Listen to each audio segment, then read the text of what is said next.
Chapter 1, No Retreat, No Surrender. I watched my mother. She had that 1,000-yard stare again, sitting on the porch. I knew it was best to just be with her and wait until she came out of it. It had been 6 months since she had been rescued from the South American jungle, and I still did not know all that had happened to her. I had missed my parents terribly for the 2 years they had been missing, kidnapped by a group of self-styled political rebels. Rebels, my ass. Thugs and killers. I was glad they were all dead. Mom had had to watch them kill Dad, and it had pretty much crushed her emotionally. The Special Forces captain who led the team and had taken Sandy, my sister, and me aside and told the story of how she had been found. While Mom lay in a hospital bed, being examined and treated for malnutrition, exposure, and a few rare parasites, we had learned that loving, gentle Mom, freed from her wire-caged area, was there when the rebels were lined up to be returned. They were on the ground, hands tied behind their backs. Mom had asked the captain if they were going to be interrogated, if they might know anything useful. The captain had said no, they were pretty much just guards. They already had the bigger fish in custody. Mom had walked up to one of the men on the ground, pulled a homemade knife out and slit his throat. The other 2 men started screaming. The captain, having been through this too many times, had looked at his troops and nodded. The 5 other soldiers looked the other way as Mom quietly killed the other 2. She had then collapsed in the captain's arms. Dad's death had had a down payment. The captain told them that he had never said this, it appeared in no report, and he would deny it, backed up by his men.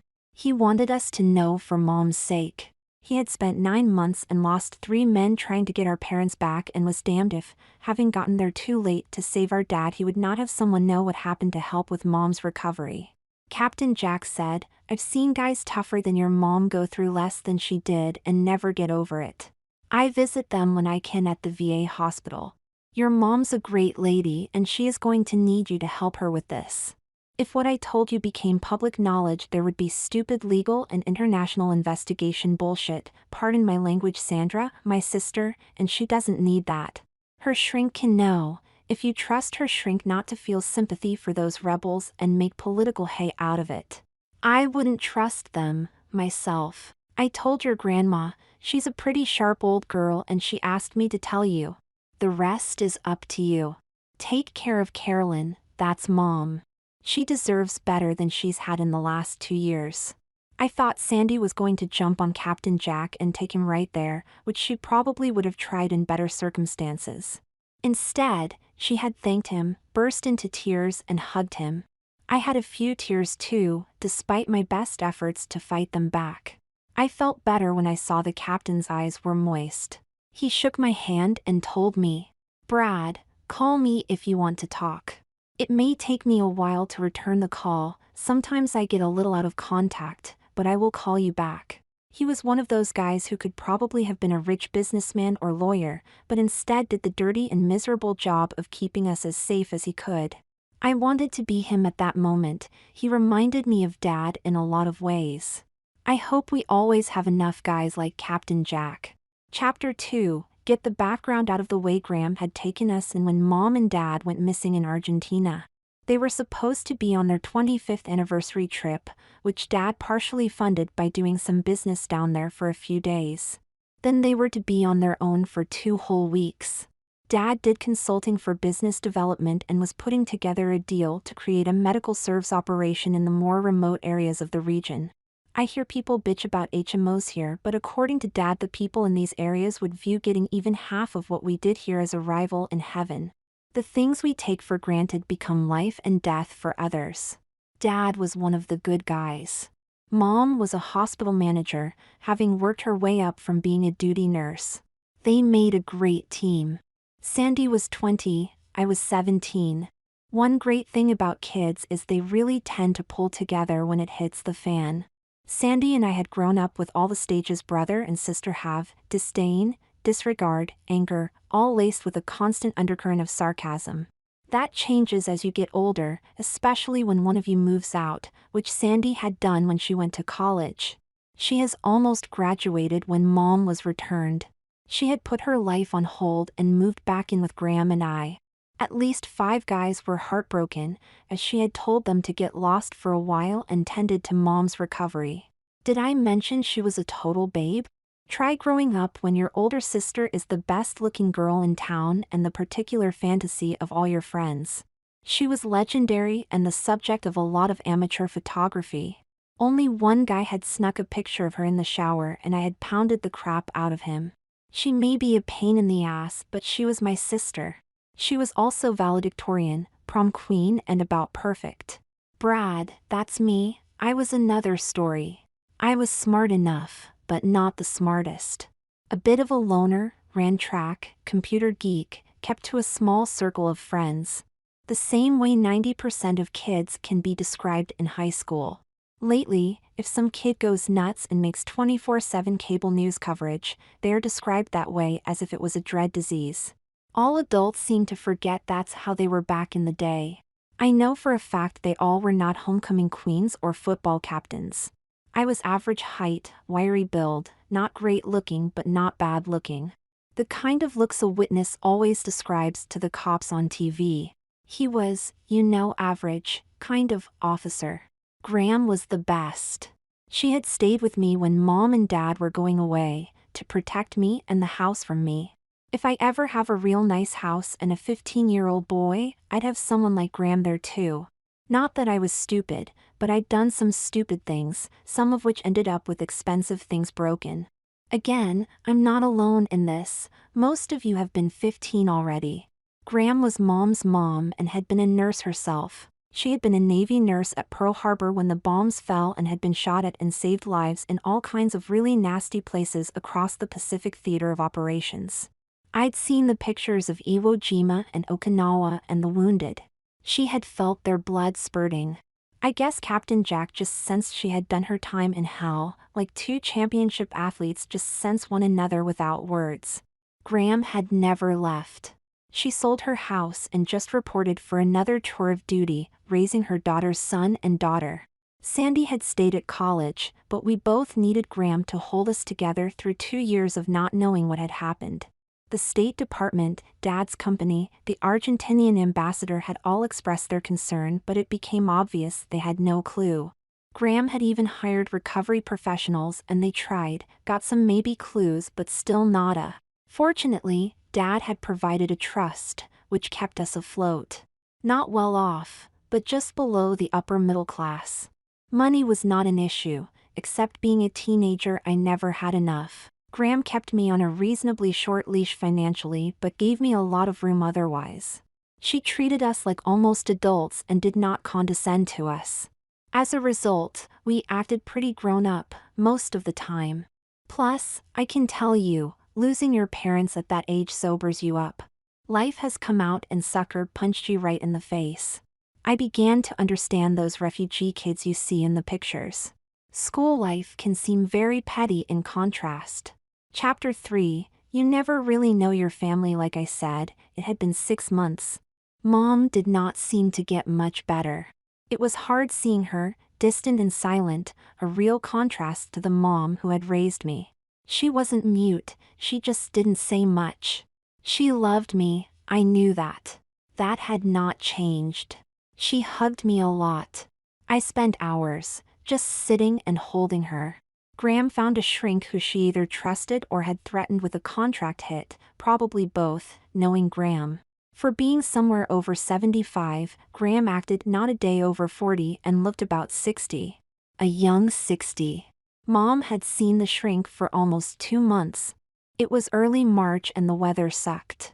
I was just returning from school, on foot. I had my license, but no car, yet. Graham had taken out Mom's SUV and I was not allowed near Dad's Porsche. It is not a real good idea to let a 17-year-old boy access to a 911. Newton's laws of motion segue into Murphy's law. Graham ran the Porsche just enough to keep the engine and bearings loose, like she had promised Dad. I was allowed to drive the SUV, just not every day. Janet had walked with me, so there had been compensation. Oh, yeah, Janet. I haven't mentioned her yet. She was my girlfriend, maybe on her way to girlfriend. A lot of high school girls would have dropped me like a hot rock, after appropriate sympathy, of course, since I had pretty much dropped out of a lot of social activities for the last 2 years and was totally gone the last 6 months being with Mom. Janet was far more evolved than that. She had hung with me through the whole time. The only reason she wasn't girlfriend instead of my friend who was a girl was that she was waiting until I was ready to put the two words into one. At least I think that's it. I sure had thought about it and had been about to make the appropriate ritual moves when Mom had come home. Janet told me to spend time with Mom or she'd never talk to me again, threatening words, which actually made me feel better. She was good to me. Graham and Sandy had been conferring and they were both smiling at me. Danger. Alarm bells. Red alert. I was no match dealing either with one of this pair and together they could tag team me into the canvas. Mom was off taking a nap. She had not been able to sleep more than 3 to 4 hours at a stretch during the ordeal and this was a great luxury. Sleep without someone hitting you with the butt of an AK-47. Bradley, how are you? How's school? Sandy said, so sweetly I knew I was being set up. Graham nodded and smiled. Crap, double smiles. I'm doomed. Fine. I just left Janet at the prom committee meeting. She's the leader. I replied. Are you taking her? Asked Graham. I hadn't planned on going. I'd rather be here. The conversation got predictable. They thought I should go. I should ask Janet before someone else did. Mom would want me to. I would never get another chance. My replies were the same. It's not that important. Girls place a much higher priority on it than boys. I will think about it. I agreed with them both I would decide in the next few days to be fair to Janet. It was 2 months away and she would need time to figure out her dress, shoes, just everything, they said. Okay. Girls do have a lot more to do. I just had to get a tux and a haircut. Dinner, homework, sitting with Mom. That was the evening. She liked classical music, so that's what we did. I learned to like it. I feel sorry for people who only like one kind of music. It's like intentionally being colorblind. You can see all the colors, you just choose not to. Mom turned to me and asked me about the prom. I told her I might go. She smiled and then got wistful.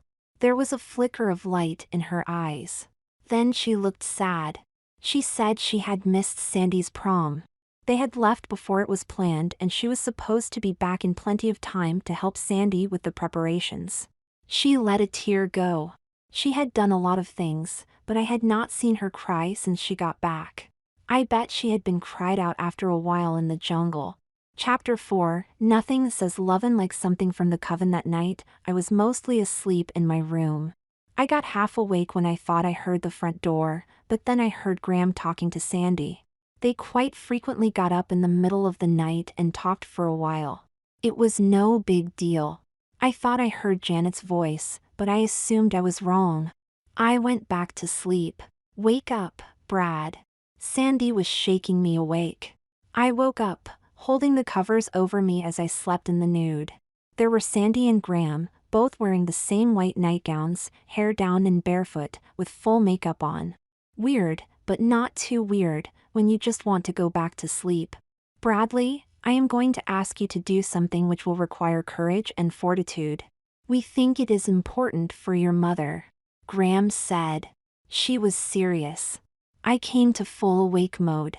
You know I'll do whatever I have to for Mom, Graham. I know that, dear. But I want you to know this will not be easy for you. Now just listen for a while and then ask questions. I need you to understand this and you need to make your decision within the next half hour. Graham said. I was now really wondering what was going on. What could happen in the next half hour? Graham continued after I nodded. The women in our family are gifted or cursed, whichever you want. We have some powers, which skip generations. I have them, Sandy has them. Your granddaughter may have them, when you have children. Assuming you are picked by the right wife. I remembered they are picked by line later, much later. Graham went on. The powers can alter people somewhat and people's perceptions and attitudes, but not on a large scale. When that's been tried, some of our ancestors got burned by the townspeople. Don't tell me you are witches. I blurted out.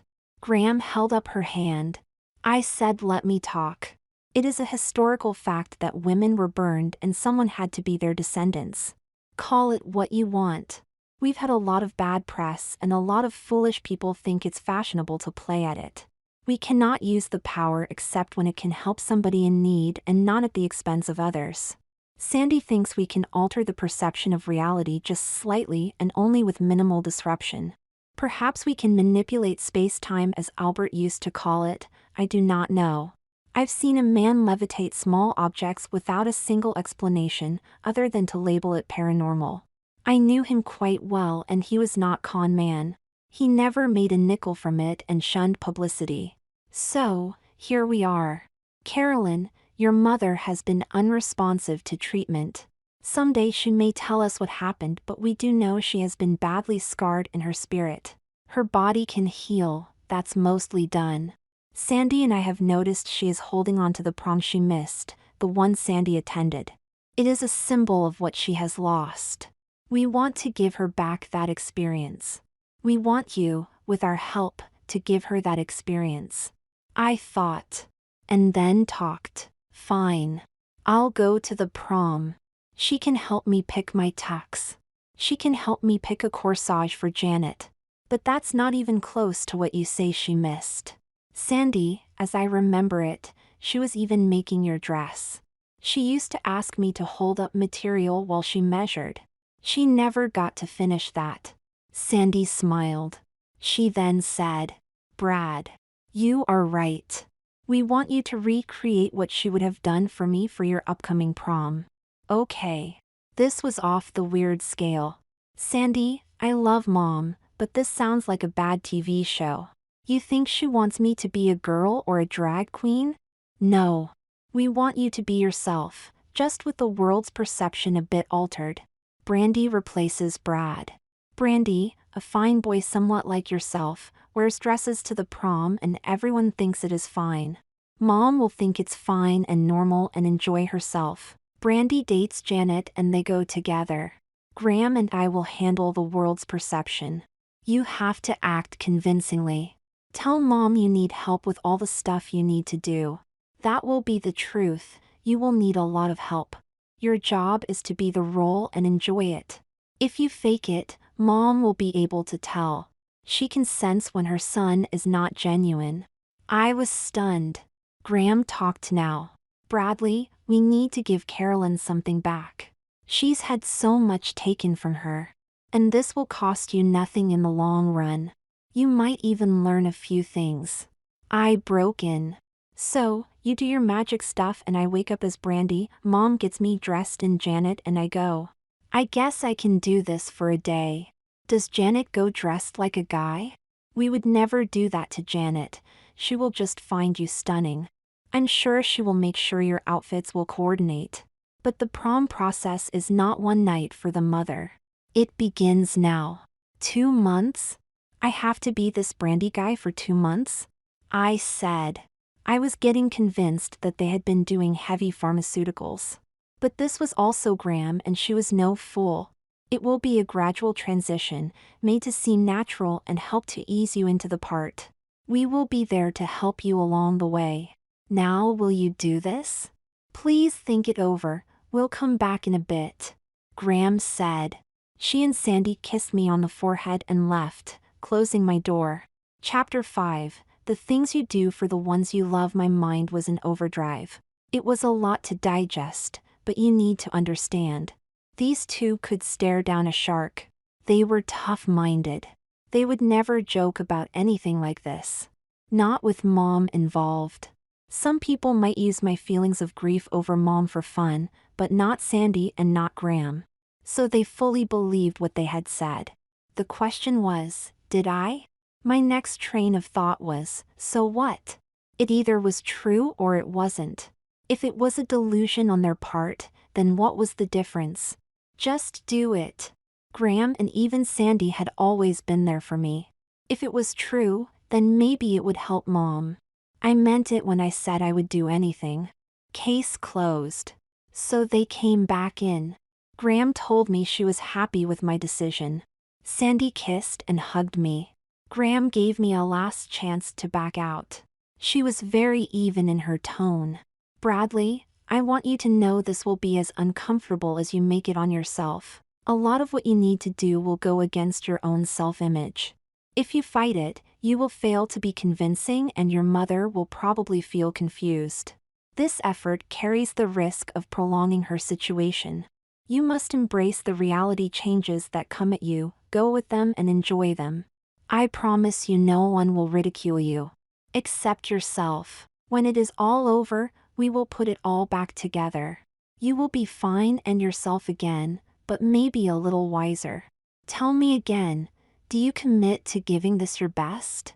The family value. My dad and mom had drilled into us that we should never do anything half-assed. It was ingrained in our brains. Yes, Graham. Let's do it. Graham asked me if I was fully unclothed under the sheet. I said yes. Good, that was required. I was told to close my eyes and relax. Graham and Sandy would do some rituals and then Sandy would stay and Graham would go by Mom's side. All I had to do was keep my eyes closed and if sleep came, don't fight it. Then just get on with my life. I listened to Sandy and Graham whisper but could not make out what they said. My eyes were closed and the whispering kept getting quieter. Then it was just Sandy whispering in my ear. I still could not understand what she said. Then sleep came. Chapter 6. I'm glad we didn't have to do that. Looking in the bathroom mirror, my teeth seemed clean enough. It was coming back to me, the ridiculous dream from last night. Graham, Sandy, witchcraft. I shook it off. Sandy was banging on the door telling me to get out soon. Life seemed pretty normal. Downstairs, Graham had out a platter of scrambled eggs and Mom was making toast. She seemed just a little more animated today. Maybe this was a good sign. Small steps and Mom would be back. I ate my eggs and had coffee with Mom. She told me to get with Janet and straighten out the prom situation. Time was getting critical. She smiled. She told me Janet and I made a great couple and Graham agreed. The conversations from yesterday continued. I filed it in my head that way. I agreed to see Janet today at school. As I left for school with the precious keys to the SUV, I heard Mom tell Graham she was going to spend the day getting her sewing room back into order. That was great. She was starting to get interested in her old hobbies. School was uneventful, except Janet pulled me aside at lunch and asked if I had a date for the prom yet. I told her no, so she just said she would love to go with me. That was easy. Of course I agreed. Mom had seemed focused on it and it was the least I could do. Plus I really did like Janet. It was time we started getting together. The prom committee had issued the theme, the calendar and the subcommittees, which needed volunteers. The school was buzzing with who was asking who and so on. Janet told me she had put my name in for decorations. No problem. Hang some crepe, handle the ladders for the girls.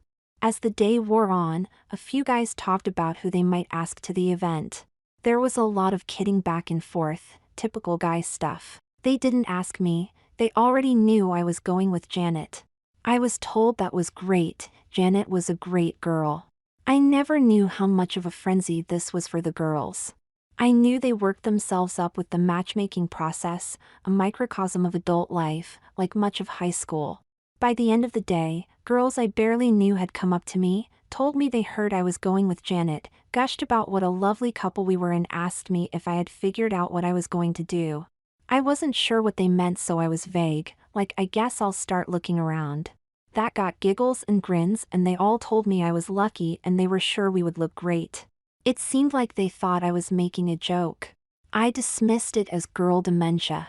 I was giving Janet a ride home but I had to get the SUV back for Graham so we had little time. On the way she told me she was thinking of a dusty rose color scheme for her ensemble. I nodded and kept driving. She came back and said would I have any trouble coordinating? I said no, thinking how hard could it be to match a shirt on a tux to her dress. Janet laughed and said I was hopeless but we would look great together. She kissed me and got out at her house. When I came in, it looked like a rerun of yesterday. Graham and Sandy talking and smiling at me. I had put all of last night firmly into the dream category. I was tempted to tell them about it, but it seemed so silly. Plus, they had really good news. Bradley, your mother has been on the phone with Janet's mother for half the day. She's been more outgoing than I've seen her since she got back. Graham said. This was great. I guessed they were talking about the prom. I realized then that Janet must have called it into the girl network within seconds. Sandy added, they are working out the color scheme. I think they have a plan and I suggest you defer to them, Brad. Why not? Let them have fun, I said. Sandy smiled. Mom was looking much better over dinner. She actually initiated conversations and went on about how it felt good to get back to sewing. She did ask me to stand up later and took measurements. She used to make lots of clothes, so this was hardly unusual. I remember being a kid and squirming when she used to do this, but it felt so good, like a fond old memory. This was the mom I remembered. I was swamped with homework, having to finish a paper for economics class, so I excused myself and went up to my PC. An hour later, Mom knocked.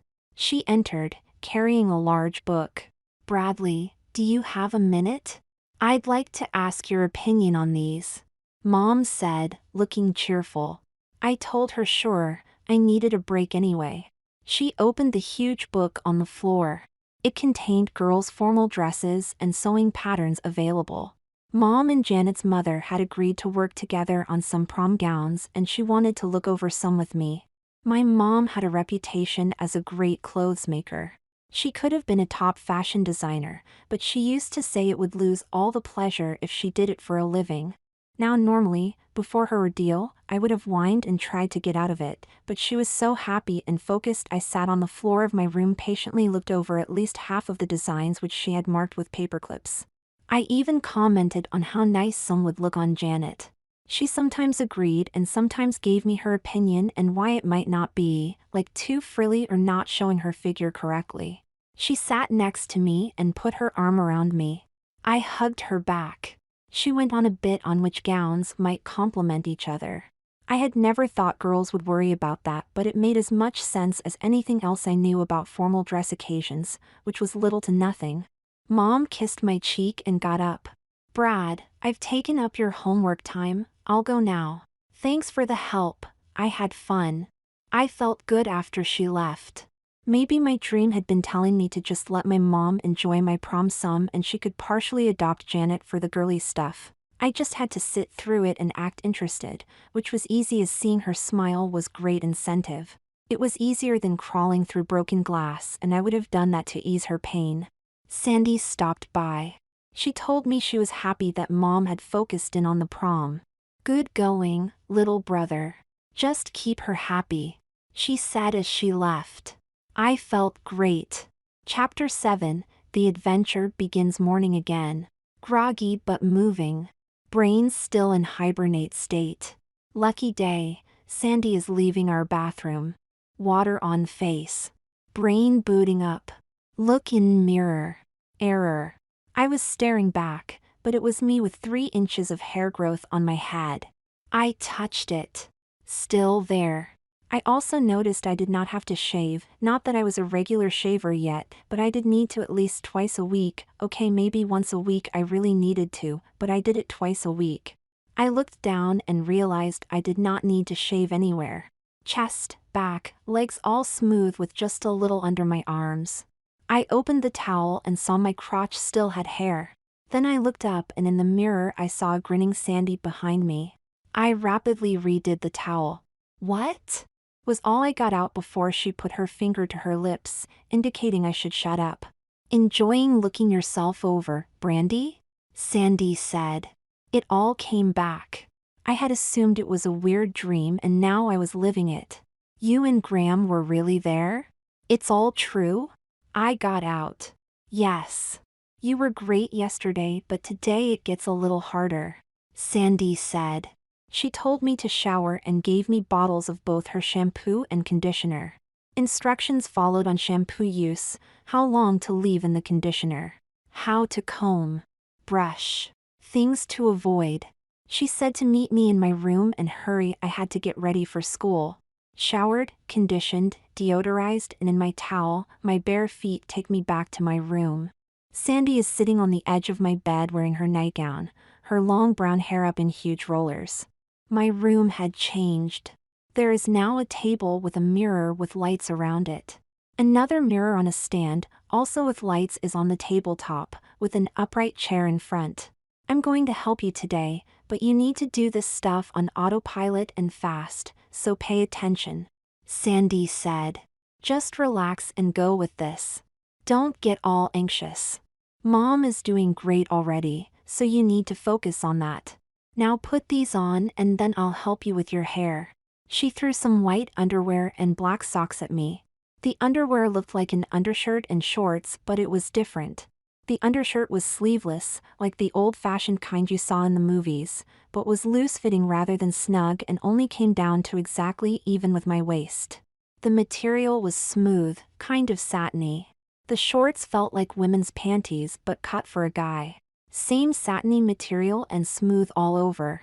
I could still pass a not too close inspection in a locker room. The socks were like regular men's nylon dress socks, thin and just a little transparent. They came up over my knee. I just got dressed. Go with the flow.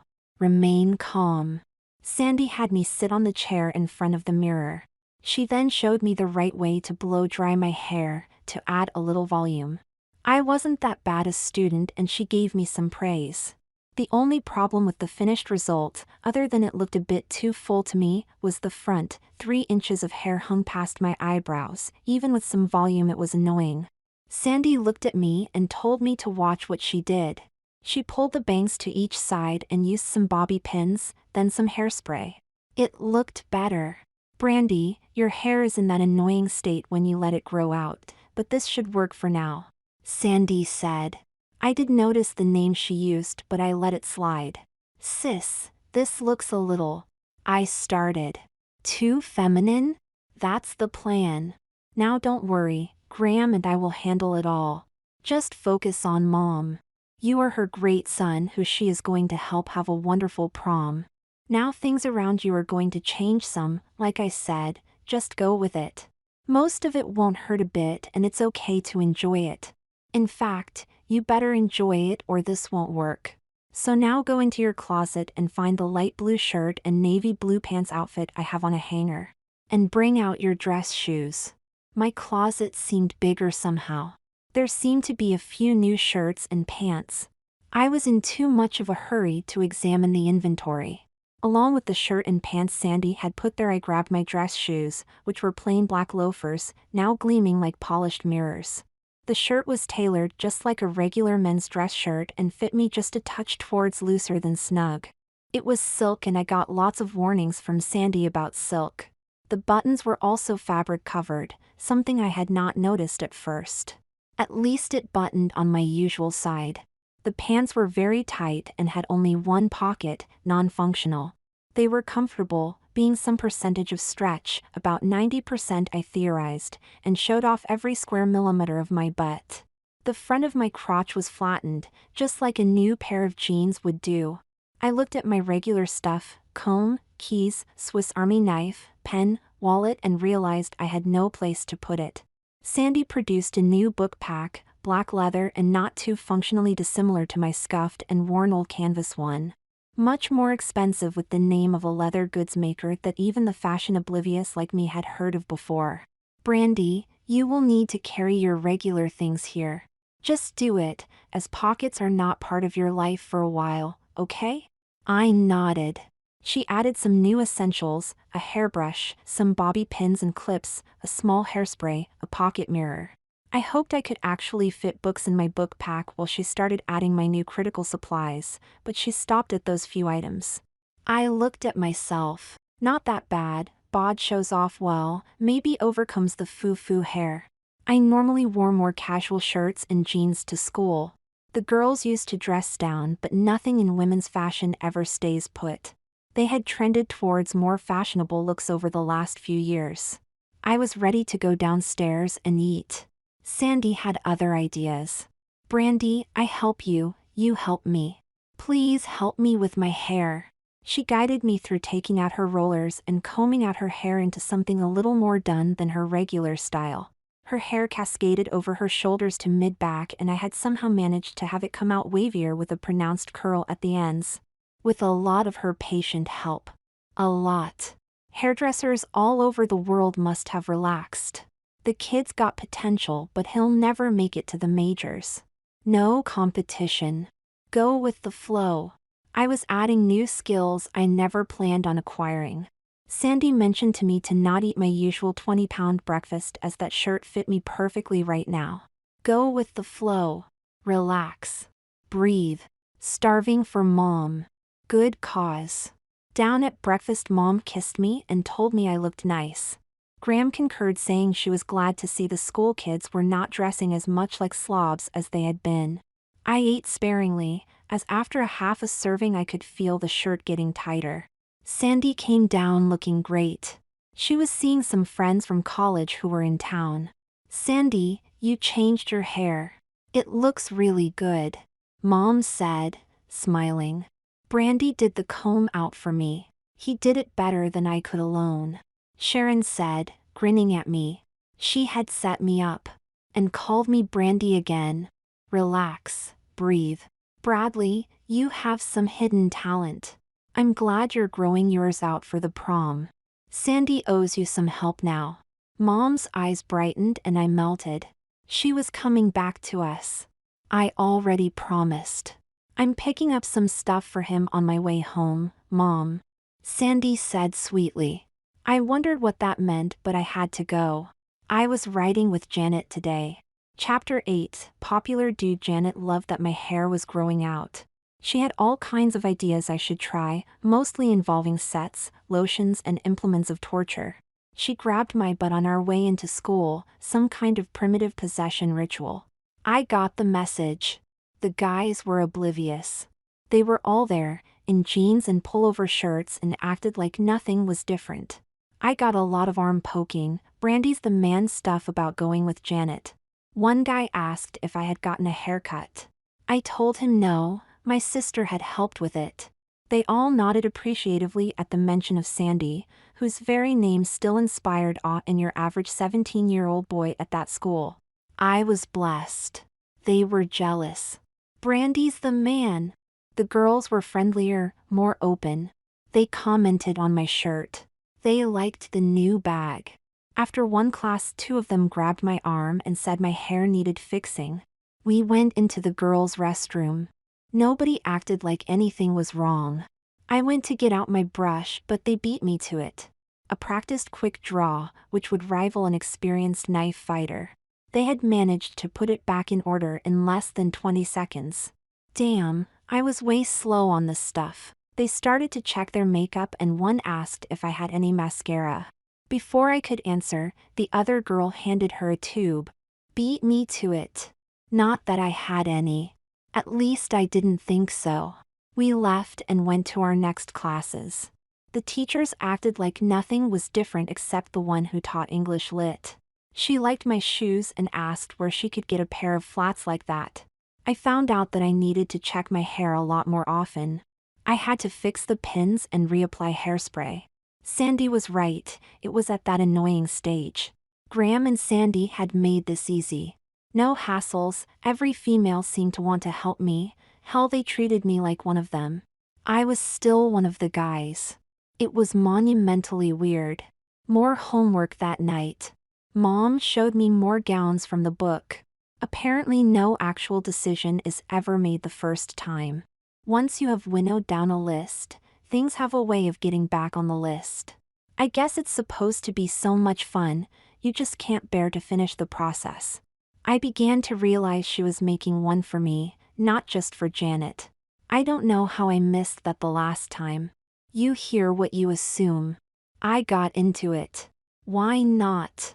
It made her visibly happy and Sandy had told me to go with it.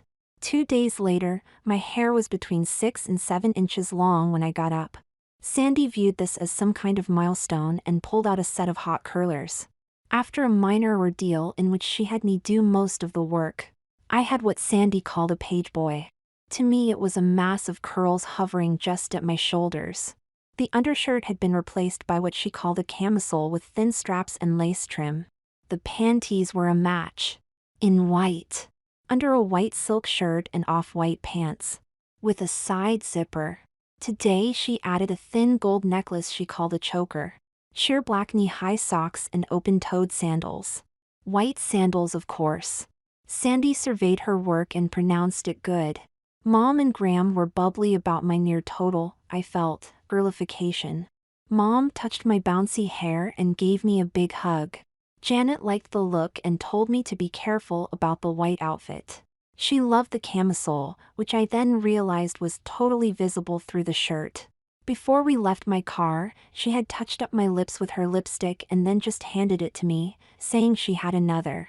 The guys acted again like there was nothing strange. I became used to being called Brandy or Bran to my close friends. The girls always would make it a point to group around me when I entered a room. How did I feel? Weirded out. Relax. Breathe. Go with the flow. I started using the girls' room for fixing my appearance, as they had mirrors and facilities, which were useful. Besides, side zippers make a urinal problematic. Plus, there were always girls there willing to help, equipped with every device, lotion and potion known to the world of beauty and fashion. I heard every bit of gossip about everybody. I even passed some on. Chapter 9, Lines of Demarcation, Lines of Hem Friday. Day 4 of Brandy. Sandy came in as usual and told me, "Brandy, I am impressed. You are ready for another hurdle. Graham told me you'd adapt, after all you are from our family." I was skeptical, but that's because older sisters are supposed to be. "Today you shave your legs and wear a skirt to school." She looked at me for a reaction. I had seen this coming and knew she was goading me. If I had needed coaxing, she would have coaxed. It was no big deal. The girls' room, that had been hard to do. But all this stuff was offset every time I saw Mom. So she helped with the legs and the pits. Damn. Now I know what razor burn really is. The hair was just past shoulder length by a little, and today I was told to let it rest from hot rollers. Just brush and a little conditioner. It was falling naturally now, and I only needed hair clips if I wanted to keep it back. It still had quite a bit of curl left. New camisole, more like a short slip, Sandy said. Panties cut for men, pantyhose cut for men, with a control top. Sandy told me she decided not to use a padded girdle yet. Silk blouse. My first skirt. Pleats. Just above the knee. I tried to pleat out on the shoes. "Sandy, let me get used to the skirt. Not the shoes too." Sandy was adamant. "Oh, quit whining. These are low heels and you need to get used to them. It takes a while to get comfortable in heels." I asked her how long it took her. She laughed and said she'd tell me when it happened. Great. Just what I wanted to hear. I came downstairs, a little wobbly but getting the hang of the heels. Sandy had given me the basic life in a skirt 101, but I knew the behavior was far from automatic. Still, I persevered. To make the situation truly ironic, Sandy was wearing jeans and a sweatshirt with sneakers. I wanted to strangle her. Mom and Graham were waiting downstairs with my breakfast of fruit and yogurt. Graham grinned but made no comment. Mom took a look and lit up. She praised me for taking the time to look ladylike. She was glad her son cared about his appearance. She was giving Sandy a subtle, not that subtle, really, shot. Sandy grinned at me and said she was jealous. The sheer insanity of this conversation was hard to take. But I kept a straight face and focused on not falling off the heels. Then it got worse. Bradley, I had gone from Bradley/Brad to Bradley/Brandy. "Are you wearing lipstick?" Mom asked. I was. Janet liked it on me, and if I neglected to wear it, every girl in the school would be putting some on me. Like branding a steer. Yes, Mom. A lot of kids do at school. Lame, I know, but you are never creative and witty under stress. Well, it looks a little lonely there. Sandy, do you have some mascara handy? Mom asked. Sandy, smirking so hard I thought she would choke, quickly provided some and some eyeliner. Mom and Sandy now got into makeover mode. I was the crash test dummy, never asked an opinion but told to keep still. Graham gave advice from the sidelines. About 15 minutes later, Sandy, Mom and Graham are surveying the masterpiece. I look in the hall mirror. It is fairly subdued except for the eyes. My eyes looked about 50% bigger, with very pronounced lashes. At least the eyeshadow wasn't overdone. I worried that there was no way I could maintain this at school without a lot more practice. Okay, Sandy, we've had our fun. Brandy, you look gorgeous, but it is a bit much for school. Actually, it was less than most girls wore to school. Sandy, help your brother tone it down and stock his bag. He'll need some more essentials. Mom was back, in charge in her old way. Oh, Brandy, I want to talk to you tonight about some things for the prom. We need to get busy. This weekend. Sandy dragged me upstairs to her room, closed the door and rolled on her bed laughing. At first I blushed, got angry, realized I was merely annoyed, and then her laughter became contagious. I started to giggle, then joined her in laughter. Brandy, you are the best sport I have ever seen. I love you, kid. Sandy hugged me. Now I got a short course in face painting, girl style. I had the lipstick thing down pretty well, I thought. Christ, Brandy, where did you learn to do your lips like that? You look like such a tease. Sandy said. I told her I had seen it in an old movie. Fine, don't change. Just don't be surprised if some boys have to leave the room suddenly when you do that. Sandy said. I know. I am a boy. But it feels like the right way to do it. I retorted. I like your attitude, girlfriend. Now let's get this done. First, some foundation. Sandy tried to keep it simple, but there was no way, as every component built on the preceding. Foundation, powder, eyeshadow. All stuff she did on autopilot. She finally gave up and had me use just some mascara and lipstick. I was then instructed to practice every evening with all of options. My bag now got more stuff. I also realized I had to check my appearance regularly. I mean girl regularly, like every 10 to 15 minutes, not boy regularly of once a week. School was incredible. I was an almost total drag and still got treated like one of the guys. Try sitting on a locker room bench, refreshing your lipstick, working on not crossing your legs like a guy, and having the other guys include you in the discussion of what some girl might be like under her dress. Trust me, girls, this is a high compliment. 17-year-old boys view this discussion like discovering the new world. The world is not flat. Now, this was becoming difficult for me as I had seen what was under there. Girls' room, remember? And I was one of the girls too. Both sides seemed to trust me to be discreet and only keep my gossip along same gender lines. I could talk about girls to girls, but not to boys.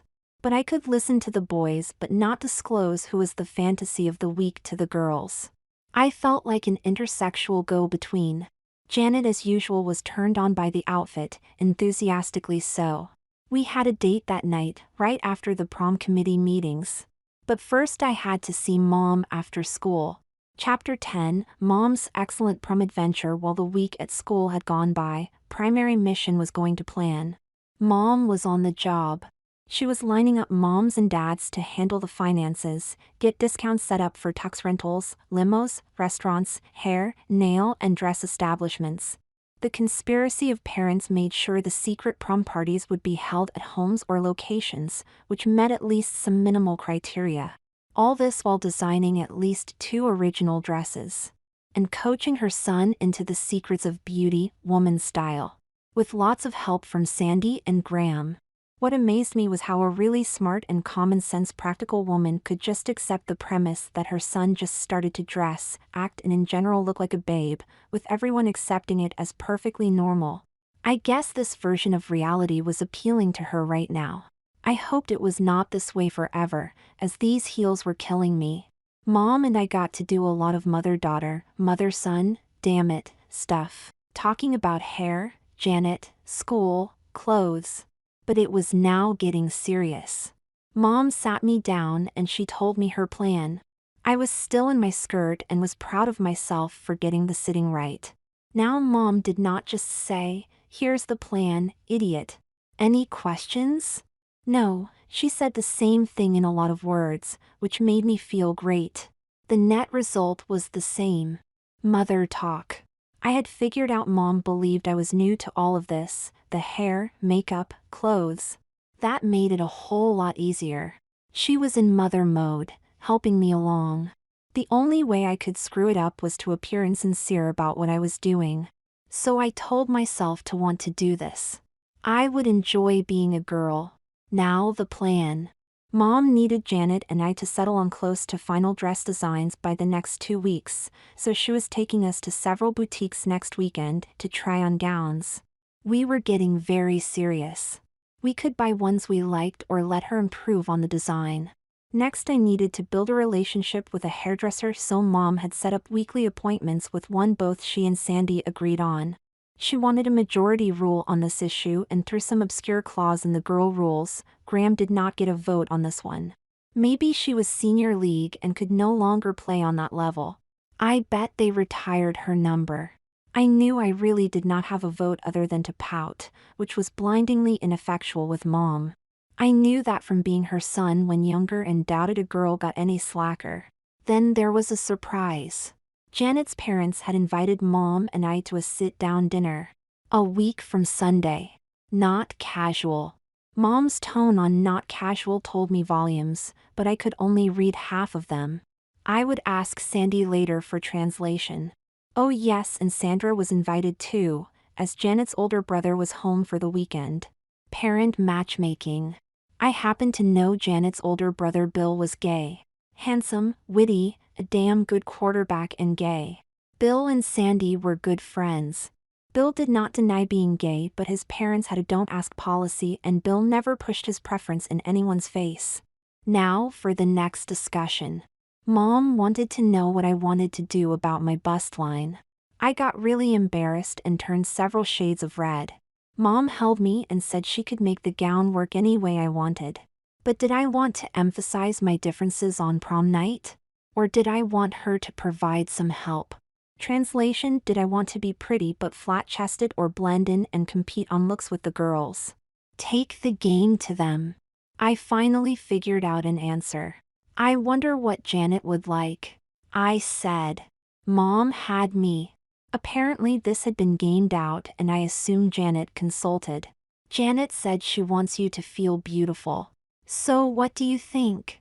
Mom returned my lob with an overhand smash. Back to me. I just don't know. Let me talk it out for a while. I called time out. I had learned girls don't want to think things over, they talk things over. I had escaped temporarily. Mom was impressed. I was learning the rules. Next item. Easy one. Mom and I were going out window shopping 2 nights next week. Last item. Mom dropped this one, now the all-important boob issue was tabled. Bradley, when you go out and try on gowns next week, we need to help you with the fit on them. I can handle your figure when I make the dress, but you will need some body shapers for trying on the ones off the rack. I've asked Sandy to take you out for these. Now, according to the rules, I had 2 choices. Plan A, pout and complain about being called fat and get assurance and a hug, or Plan B, just thank Mom and hug her. Tell her you'd been embarrassed to ask. Reinforce her mom image. Plan B worked great. I was tied on style points. Prom committee was short.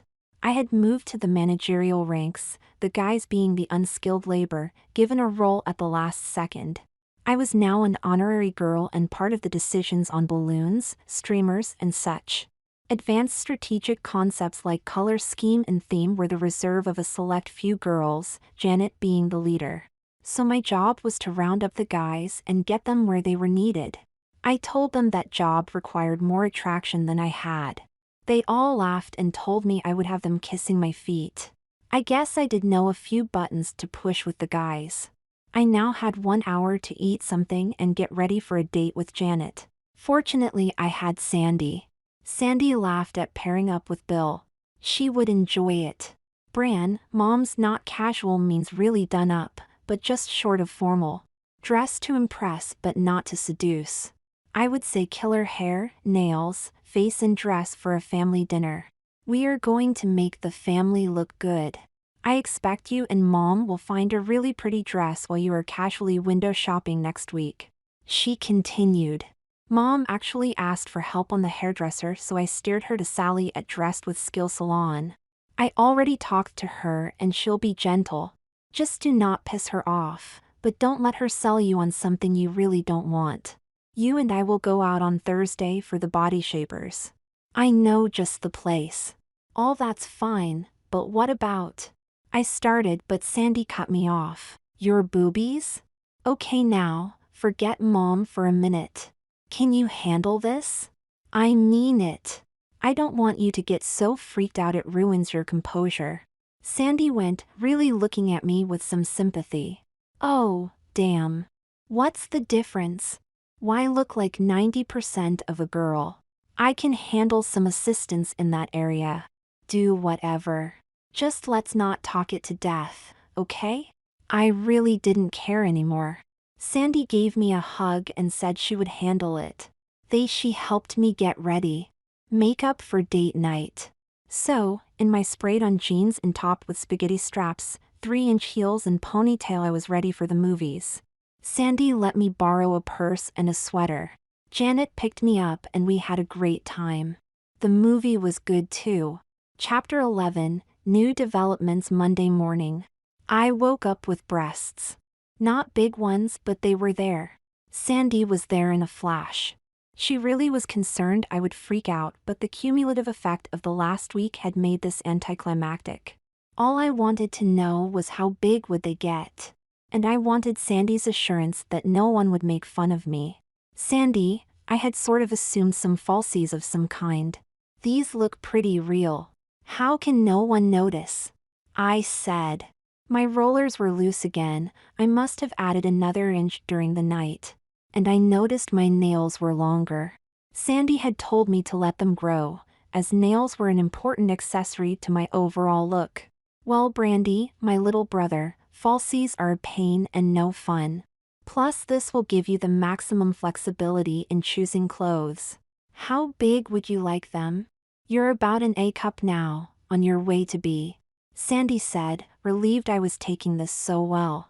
How big would you say Janet was? I grinned. You are a nasty little bitch. Okay, I have it on good authority that she may be a 38C. You will be about a 42. Fill in the blank. What's the next size up? A D, I assume? I said. Why not? I was going to enjoy this. I might as well compete fully loaded. You got it, sister. Now this will take about 2 weeks and you are going to need some bras. I just happen to have a few with me. Also, the boys will be a bit in awe of you. They will still be friendly but will act like you might break if they touch you, like glass. Be gentle with them, promise me. Sandy was serious.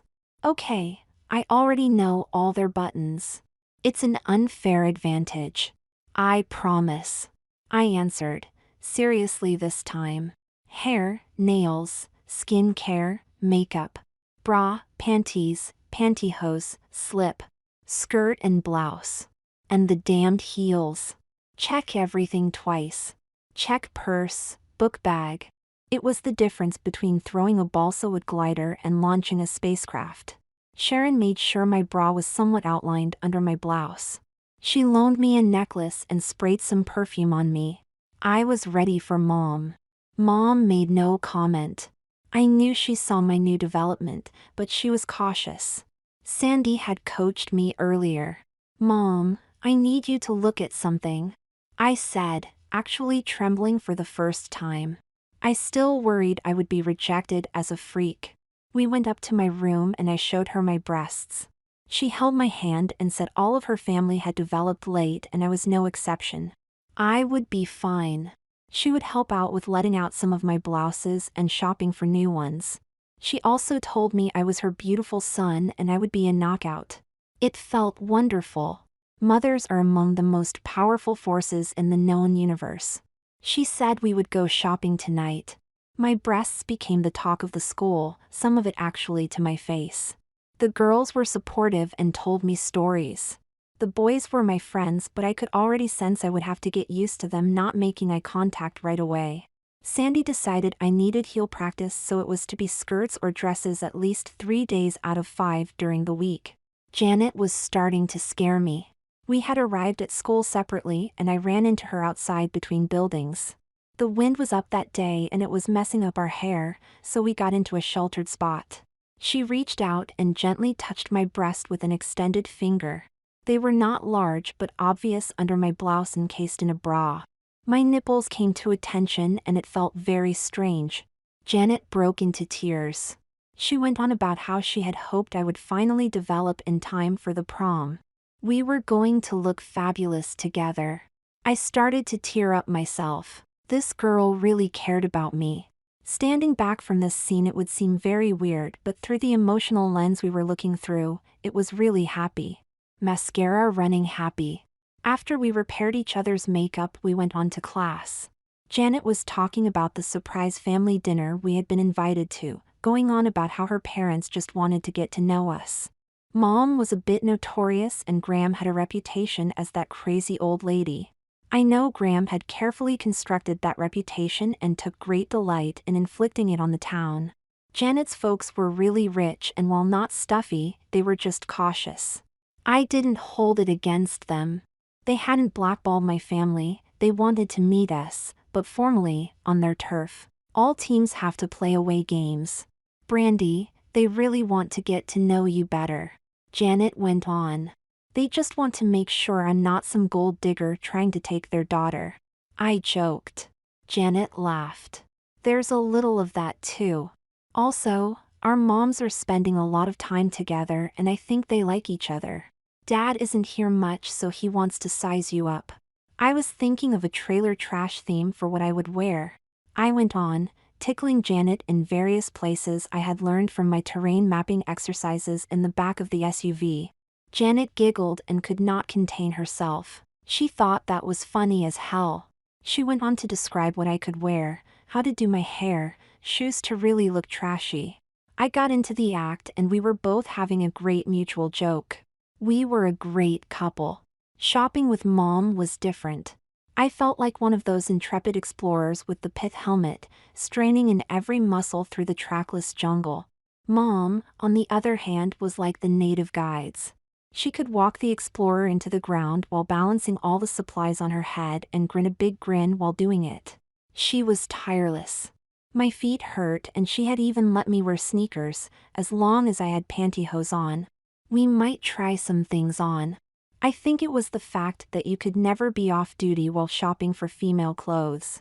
You always had to be scanning the horizon for that perfect item, the elusive prey. And like a tigress, once you had the prey, you devoured it into a shopping bag and kept scanning for the next one. Guys went shopping only when they had to and then for something specific. Find something in the general specification in the first store, bag it and go look at the girls in the mall. Scanning endlessly. And why do women shop for clothes endlessly? To give the guys something to scan. The universe is complex in its symmetry. I had begun to approach my situation as project, enjoy being a girl. In order to succeed in my mission, give Mom something she needs. I realized I would have to make everything ingrained into reflex. Checking appearance. How do I look? Keep your hair and skirt out of car doors and other things. Makeup, books on that one. I just followed keep it simple. Hair, I actually was getting good at doing the styling. Sandy said I should consider it for a living. I was a natural, skirt behavior. Eating. Treating all foods as the natural enemy of your wardrobe, doing anything with nails, I had resolved that mine were staying at a ½ inch or less. Bras. Bras were hard to get used to. Being honest, I think it was the contents. Protecting your chest required new reflexes, counter to the ones I had. It was the hardest thing to overcome. During our several shopping trips, I took endless treks examining dresses for Mom. She actually seemed to want to make me feel that my opinion of a dress on her was important. I guess it was, as she was going to be involved in the chaperone and parents' committee events during the prom. So I got into it. She got my ears pierced and had me pick several earrings. She was bubbly, my ears stung. But the gold hoops were nice. Sandy was right, we did mysteriously find a really pretty dress for Sunday at Janet's house, silk, sleeveless, just above the knees. The skirt was well fitted and not loose, and I did not quite fill the bust. Mom told me we'd give my figure a little help. I also got my first pearls. And several purses. And shoes. And we had a great time sitting over cappuccinos at various places. Mom was acting like a regular person, engaged with life. She was focused on something outside her pain, and that was me. Chapter 12, Bend Me, Shape Me, Any Way You Want Me. Thursday afternoon. I have been on the phone with Janet for a half an hour. She keeps dropping hints about coming along with Sandy and me for a shopping trip. I am embarrassed enough about going girdle shopping, and I really wanted to keep the crowds and photographers to a minimum. I had not told Janet where we were going. I know Sandy has not talked, as I actually threatened her, something like, "If you tell anyone I won't ever forgive you." Real tough, and begged her to keep this between us sisters.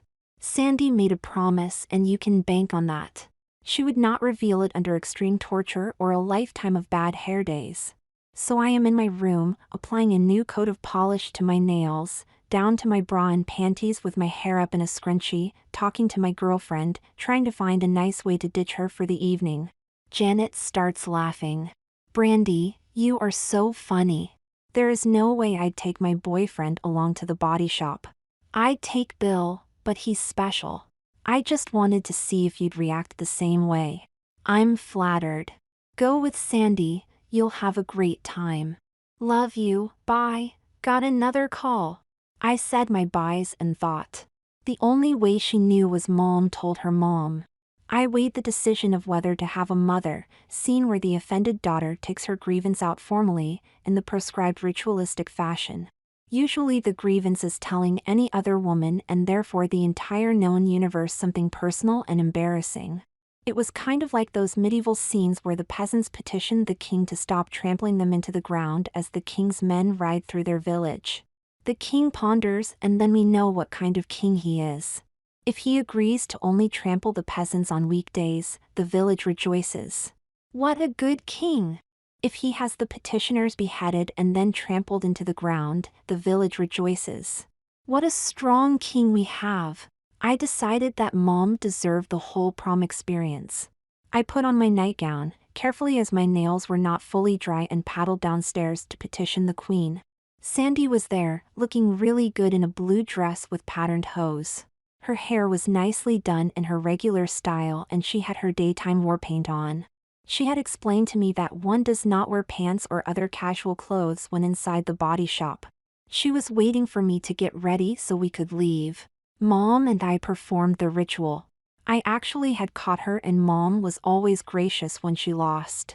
She admitted she had talked about our plans today with Janet's mother, forgetting that with Janet and I as boyfriend/girlfriend it might be a little embarrassing.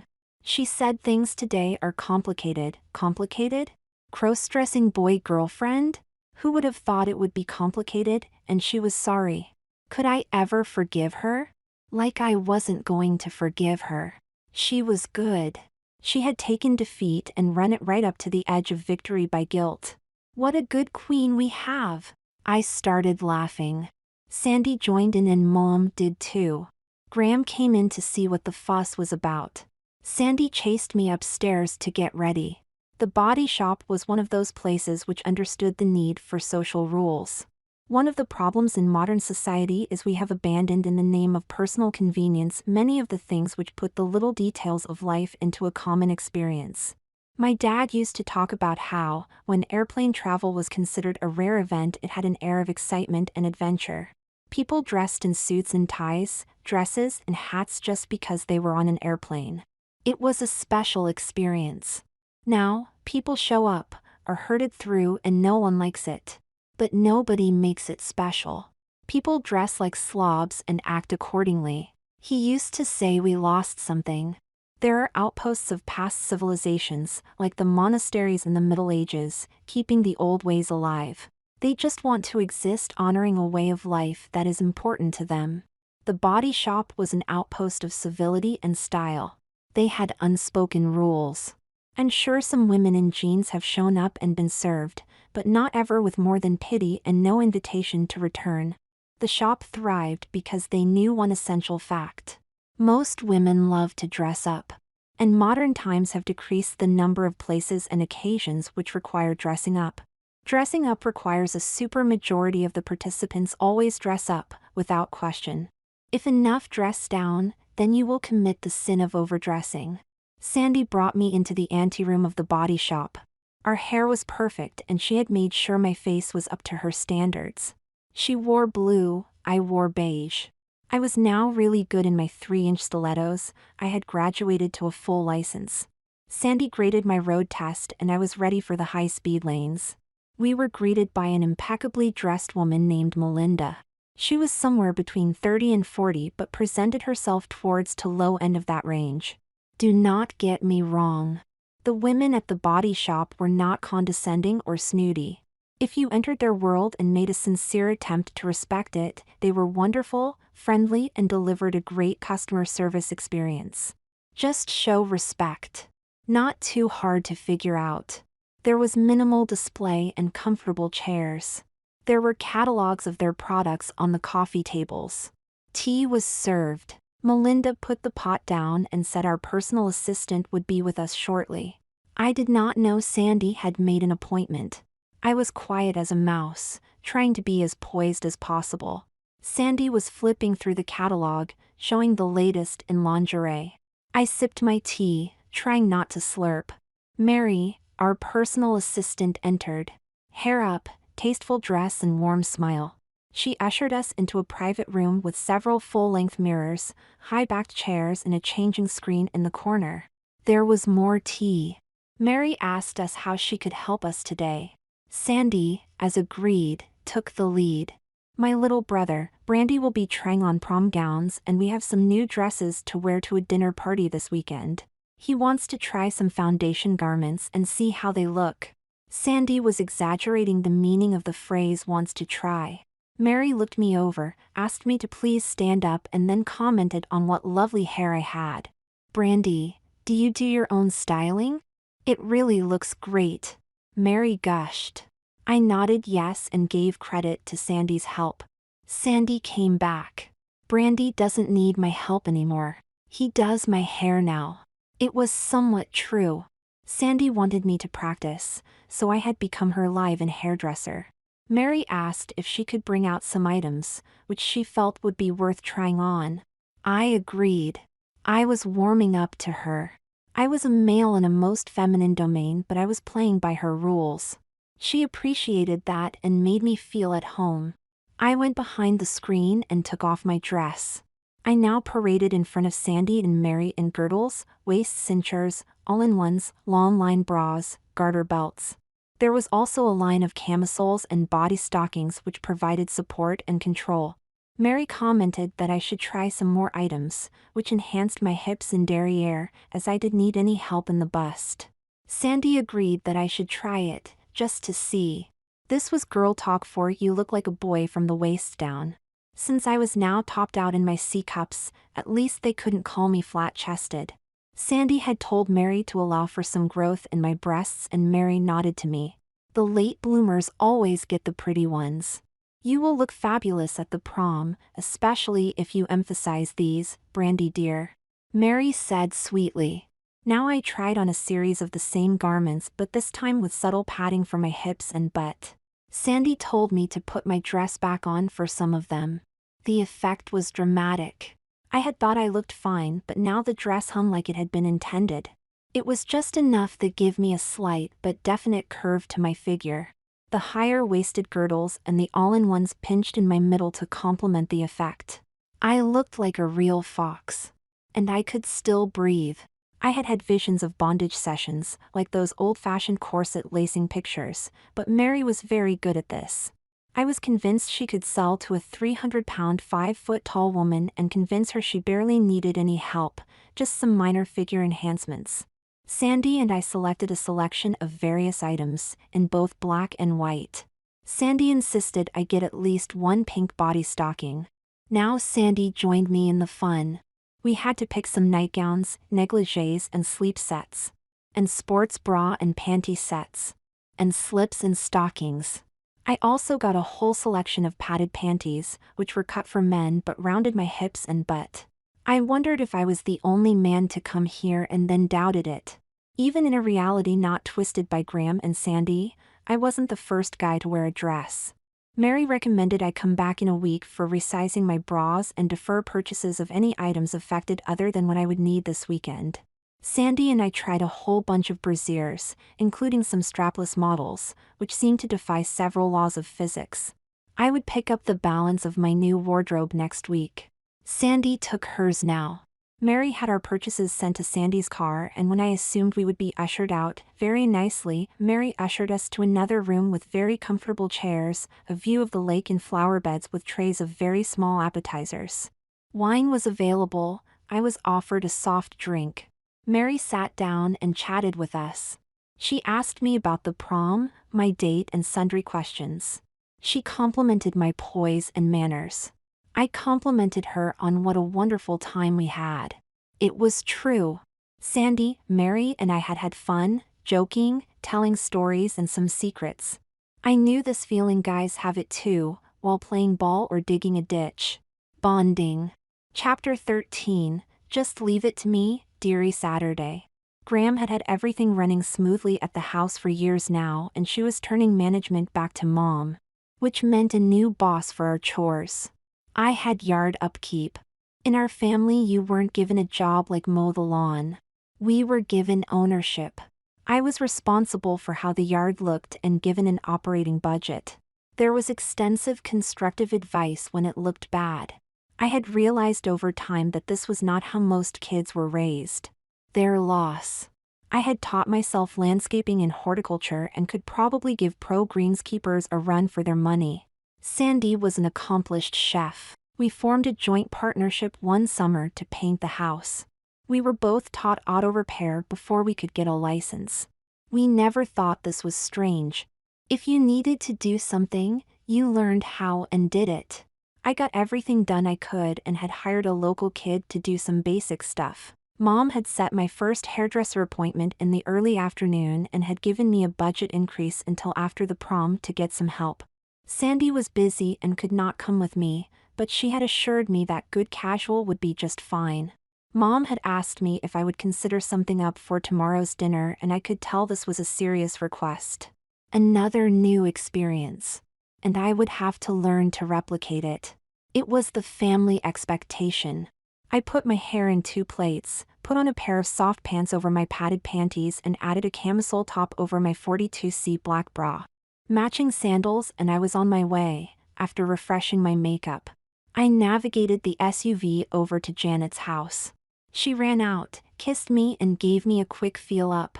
She was not going to miss my first salon experience. I reached over to her side while driving, put my hand up her halter top and returned the favor. I got a pleasant cooing sound but had to put both hands back on the wheel to avoid a bus. I didn't even break a nail. We rolled into the dressed with skill parking lot. Janet ran up behind me and whispered, "Nice ass, boyfriend," in my ear. We entered and Sally waved me over. I knew it was Sally from her name tag. I have no idea how she knew me. "You're Sandy's little brother. She told me to take care of you," Sally said in greeting. I introduced Janet, who got a positive comment on her hairstyle. We got down to the process: wash, shampoo, condition. She was talking the whole time and I could see Janet suppressing a smirk while paging through a magazine. I told her I had a dinner party and said I was thinking of something simple but up. Janet broke into a grin. Her mom wore it up most of the time. Sally showed me several pictures. She was steering me towards elaborate, with serious curls. I calmly listened, asked her about what it took to repeat the style myself, and we both settled on a simple but elegant French twist. Sally recommended some hair jewelry for the occasion and agreed to let me see the process. She knew Sandy. My sister apparently always insisted on learning how to do any style herself, like being able to rebuild your engine if it went wrong. Family values. I liked Sally. She was hysterically funny, especially when it came to town gossip. She also treated me like a guy, sort of. A stacked guy who was getting his hair done. Sally kidded Janet on what a catch I was. The nail professional, I never know what to call them. They always seem to go by their first name rather than a title. Came by and Janet and I debated extensions, but decided against it. Maybe closer to the prom, Janet advised. Sally agreed. When it was done, I looked at myself. I looked so different. I felt different, lighter, maybe floating. Sally was proud of her work. I looked at it and thought it would only take 2 tries for me to do it myself. Janet was stunned. She just kept looking at me. She seemed happy.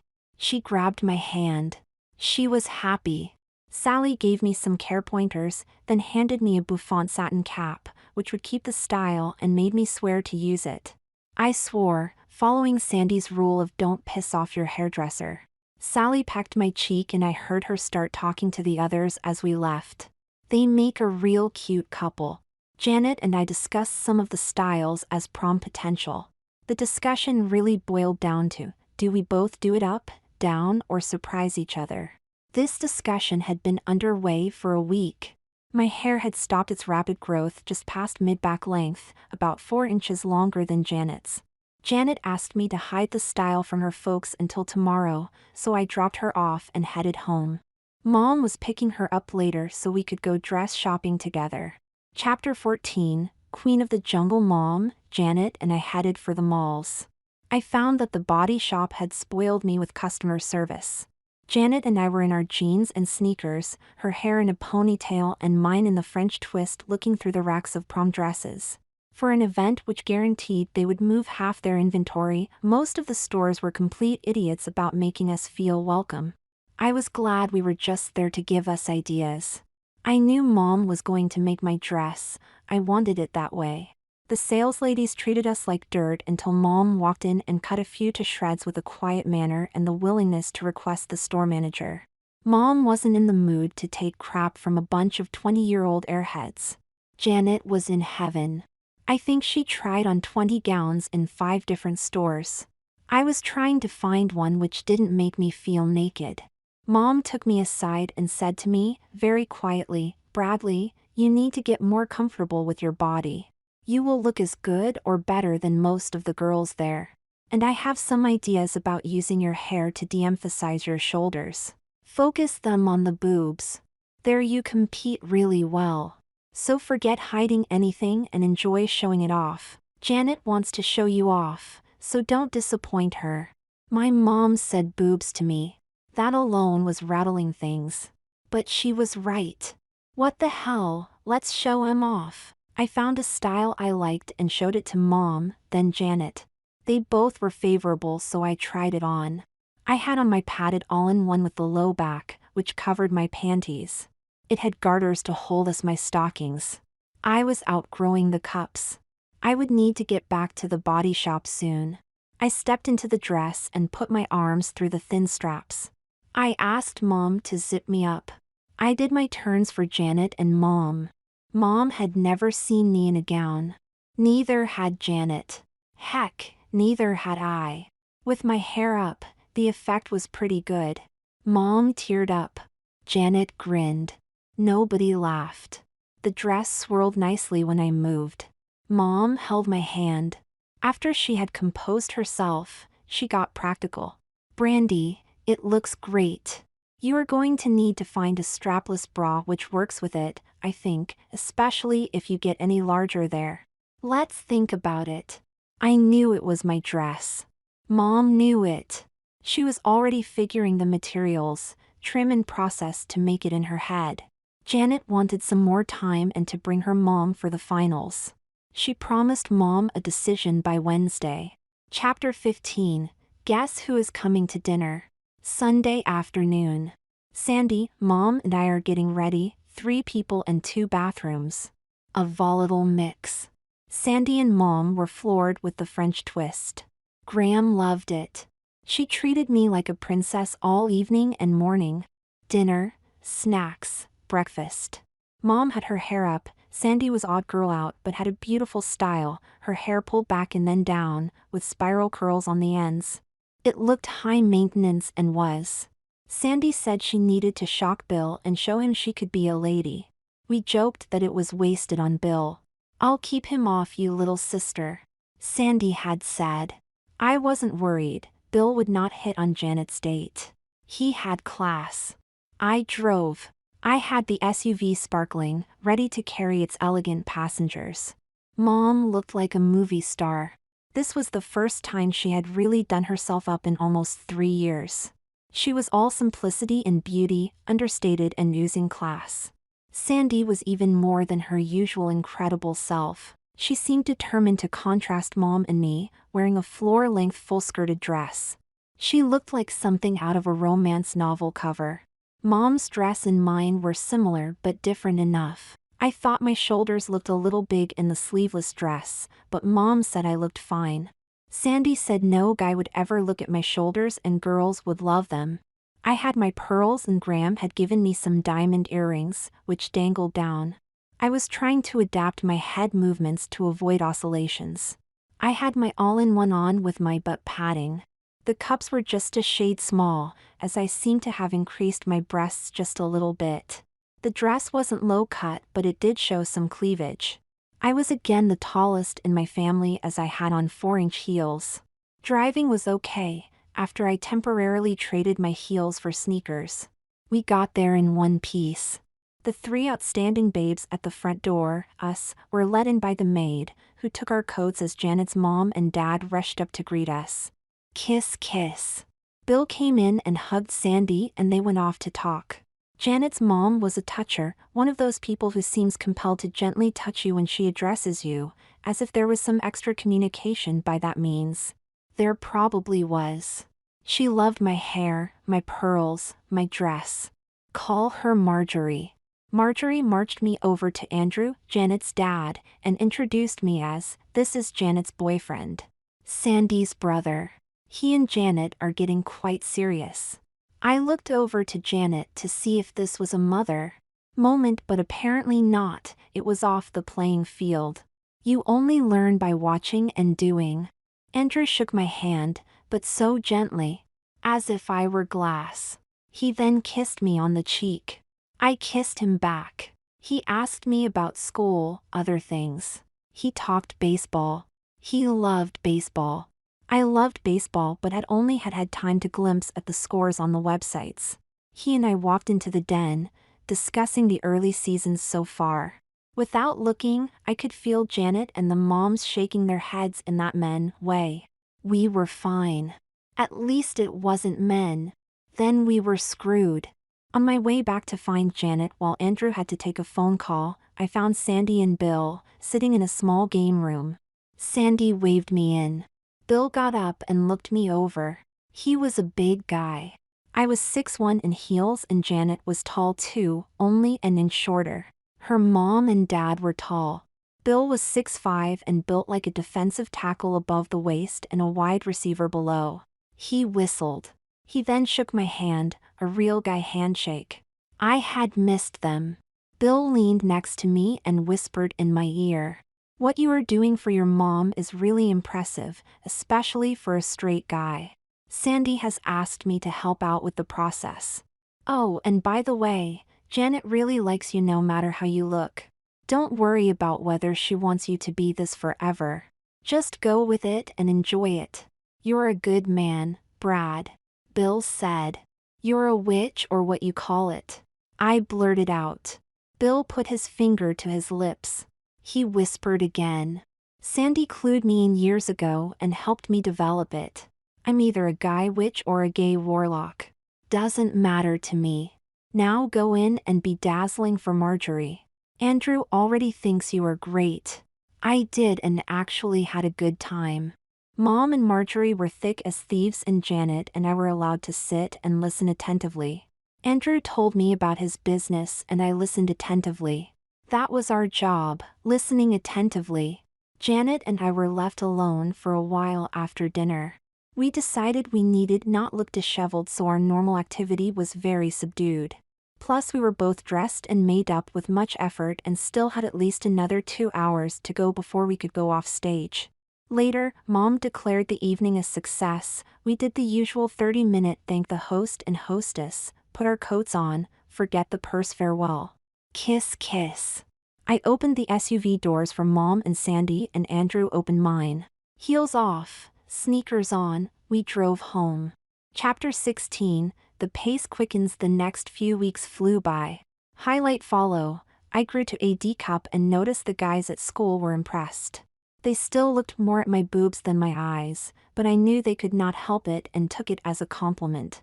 The girls told me it was easy to take it well when you were as stacked and racked like I was. They were merciless, but it was friendly. I had recruited all the mindless labor necessary for the prom decorations. I told the guys I would tell all their secrets to the girls if they did not volunteer. They knew I was kidding, I was a guy. So I flashed my boobs in the locker room. They had all been consumed with wonder and now I had them. If they did not cooperate, I would let each of their dates know they liked mine better than hers. Now I had their attention. Janet thought it was hysterical while she called me a slut. Then she kissed me and told me I was her slut. Mom was in full boss mode. The whole town was marching to her plan on the prom and felt good about it. She was then focused on the dresses. Janet had decided and I had decided. Mom was in high gear in her sewing room. Evenings after school almost always had a fitting of some kind, usually with Sandy and Graham playing the sideline fans and hecklers. I stood there, having material pinned up and watching Mom work. She was good. Sally and I became friends. We were evolving towards a style for the big event, following Mom's theory on wearing it over my shoulders. Sally taught me more about hairdressing every week and tried to get me to work for her.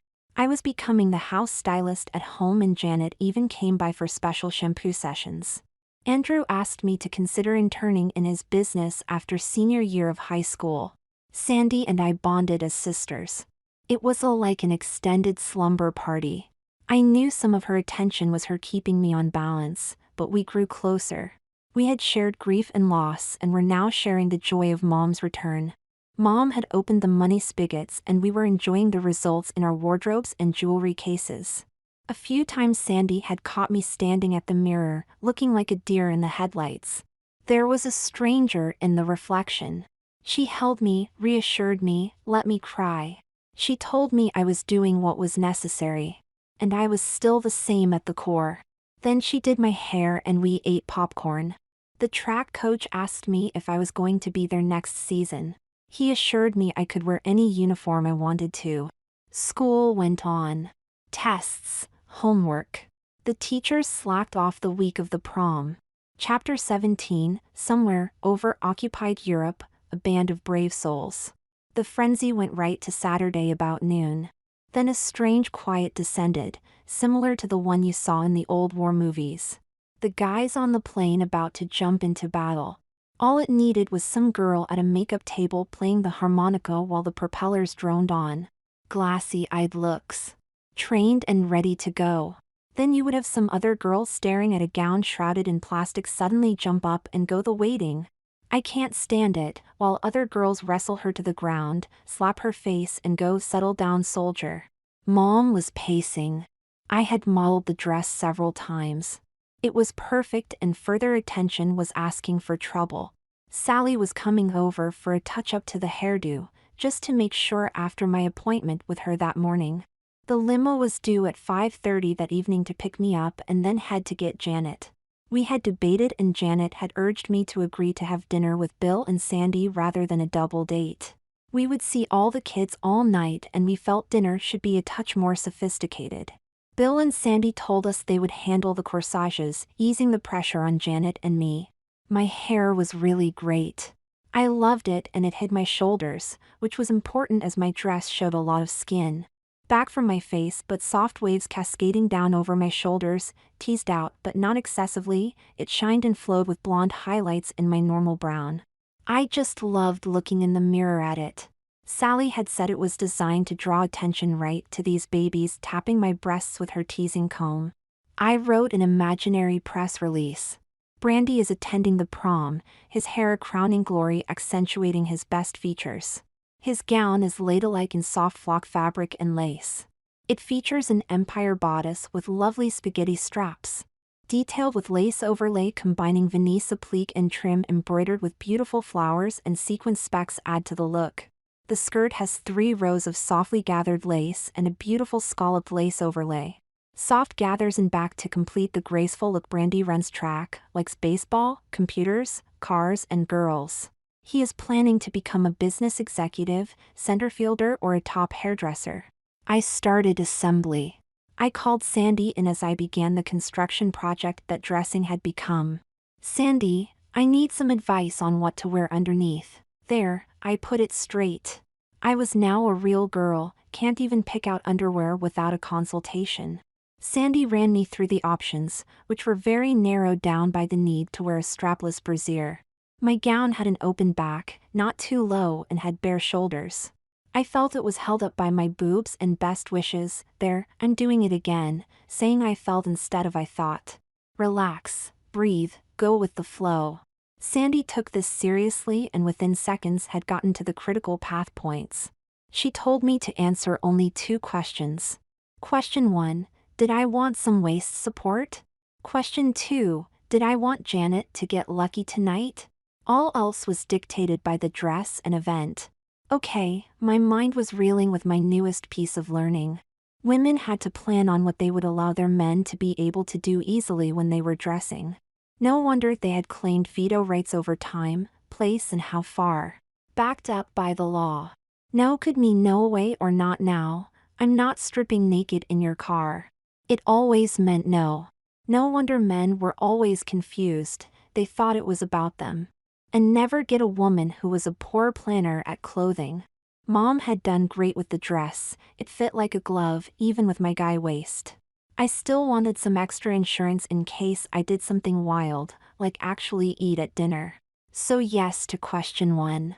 Question 2 had me hemming and hawing in. Sandy, seeing I was protecting Janet's reputation, ended my predicament. Bradley, my beautiful little sister, I know Janet isn't a virgin and I have a really good guess on your condition. So relax, you are being gallant since only real men don't screw and tell. But I know. And if you want Janet to have some fun, you have to allow for where you will be. Probably in the limo or somewhere else inconvenient, and you do not want to have to remove some major foundation garments, which means getting out of the dress. Follow me, honey chili? So what do you think about this? Sandy proceeded to lay out the components. It was like going to the damn moon. Okay, we got it done. I started with a strapless demi-bra which somehow supported my breasts but felt like one of those big bridges held up by a single cable. Control top panties with a bit more padding than I usually wore. A strapless camisole, which was 2 layers, with the interior layer being a control fabric, which held my waist snug while the outer layer was loose and gauzy. A garter belt and sheer black toned stockings. Sandy told me the garters and stockings were irresistible. I agreed, but I liked the look better on women. Sandy said girls need some thrills too. A half slip which Sandy told me was a real toned down petticoat, just to make my dress seem full. Sandy then handed me my purse and my bag. My purse was so small as to almost be non-functional, enough room for lipstick, compact, mascara and brush. Stuff like ID and money was less important. All the other stuff went in my bag, larger and stocked like a drugstore.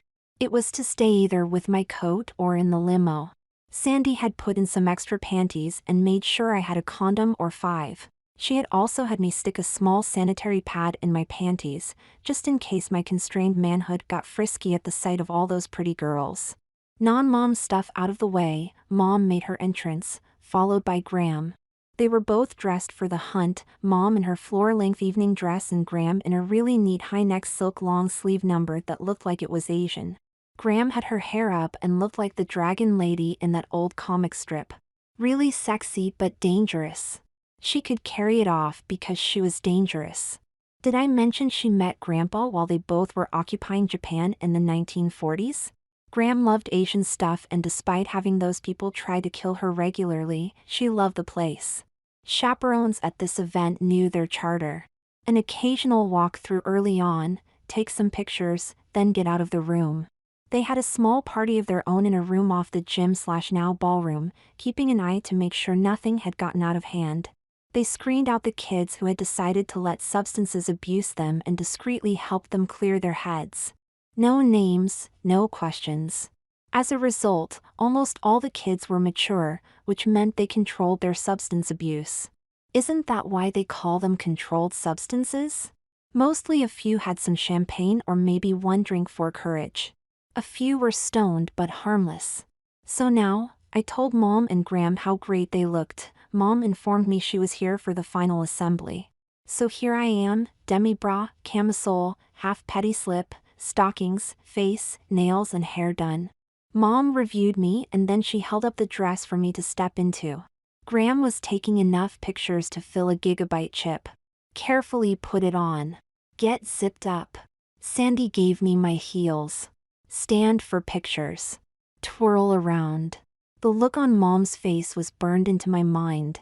I'll never forget it. She was at peace with herself and was having one of those perfect moments life rations out to you at rare and random intervals. I feel sorry for those who let them go by and do not notice. It made me giggle. We hugged, Graham hugged, Sandy hugged, a whole lot of hugging going on. In many ways, I understood what Sandy had missed when she did this solo, still in shock at Mom and Dad's disappearance. Graham had made her do it, but it was not the same.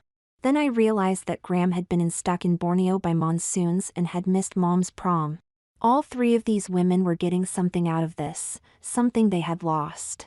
I could say I felt obligated, but that would be wrong. I wanted to give them something, whatever I could. They all were great ladies, capital L intended. Chapter 18, The Balloon Goes Up. The prom was the prom. Limo, dinner, dance, ceremony, party, alone with Janet, collapse. Let's see the game highlights, Mr. Color Commentator.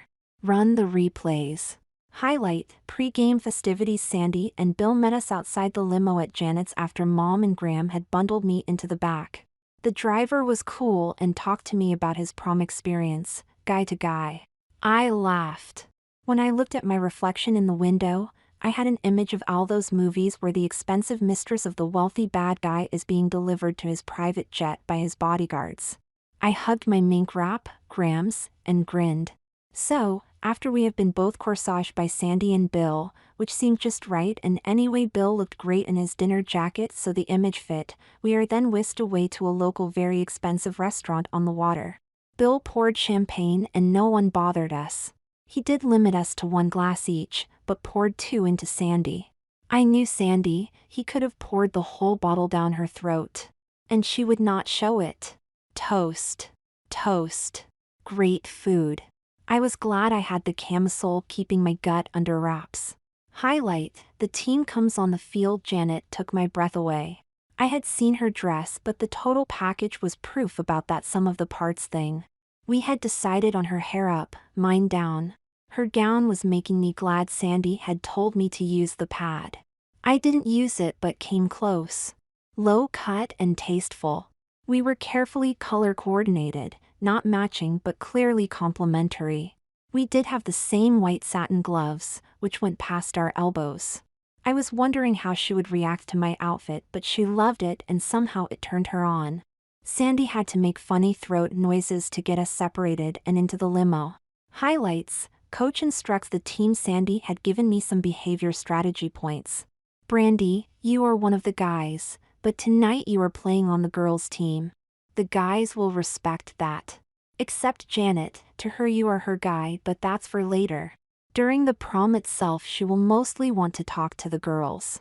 So I recommend, since you look the part, be the part. I will bet the girls will have their dates ask you to dance. Do it. If they feel awkward, you know how that feels, make them comfortable. Dance with the girls too, but no real slow and dirty dances with girls except Janet unless you want some real crap later. Half of the real good discussion is in the ladies' lounge anyway, so use it. Tonight, no boys' room. Got it, sweetheart? Walk this dress into the boys' room, with what's on that floor. Was she kidding? Highlights, she walked up to me and asked me to dance. My Lola, I did dance with a lot of guys. I knew Sandy was right, their dates wanted to make sure I had my experience. Plus, they were pretty sure I was not real competition. Everybody did look great, but Mom, Graham and Sandy, Janet, Sally and Mary had worked a miracle. I wasn't the best looking one there, but I was better than average and I knew it. Fortunately for me and the guys who wanted to dance, Mom and Dad had loved to dance. They inflicted enough years of punishment on Sandy and me until we could do what they called real dancing as opposed to what passes for movement on most high school dance floors. Waltz, foxtrot, jitterbug, swing, tango. Sandy had made sure I could now do it like it had been said about Ginger Rogers compared to Fred Astaire. I had to do it all, just backwards and in high heels. If you've never heard of Fred and Ginger, look it up. It is a cultural icon. Mom had had some influence in the music selection and there were a few classic dances thrown in with the rest of the stuff in the mosh pit. Girls need to demand these to come back. These dresses were made to do these dances. I knew a few of the guys could do these if I forced them out on the floor, so I did. And yes, I did dance with Janet. Including the slow dances. It took a little adaptation to keep our boobs from collision, but we figured it out. Janet could also jitterbug like an instructor. Graham always said, dancing is culture. To know a culture, study the dance. When the dance changes, so does the culture. Highlights, everyone's favorite girlfriend at that time and place, a minority of the guys had long hair. Probably around 10%. At least half of them had come to me for hair advice for the prom. I assumed most of those had been prodded by their dates to see me. So in the interest of community service and because their girlfriends had begged me to do something with their usual rat's nests which passed for hair, I gave them advice and walked them through what it would take.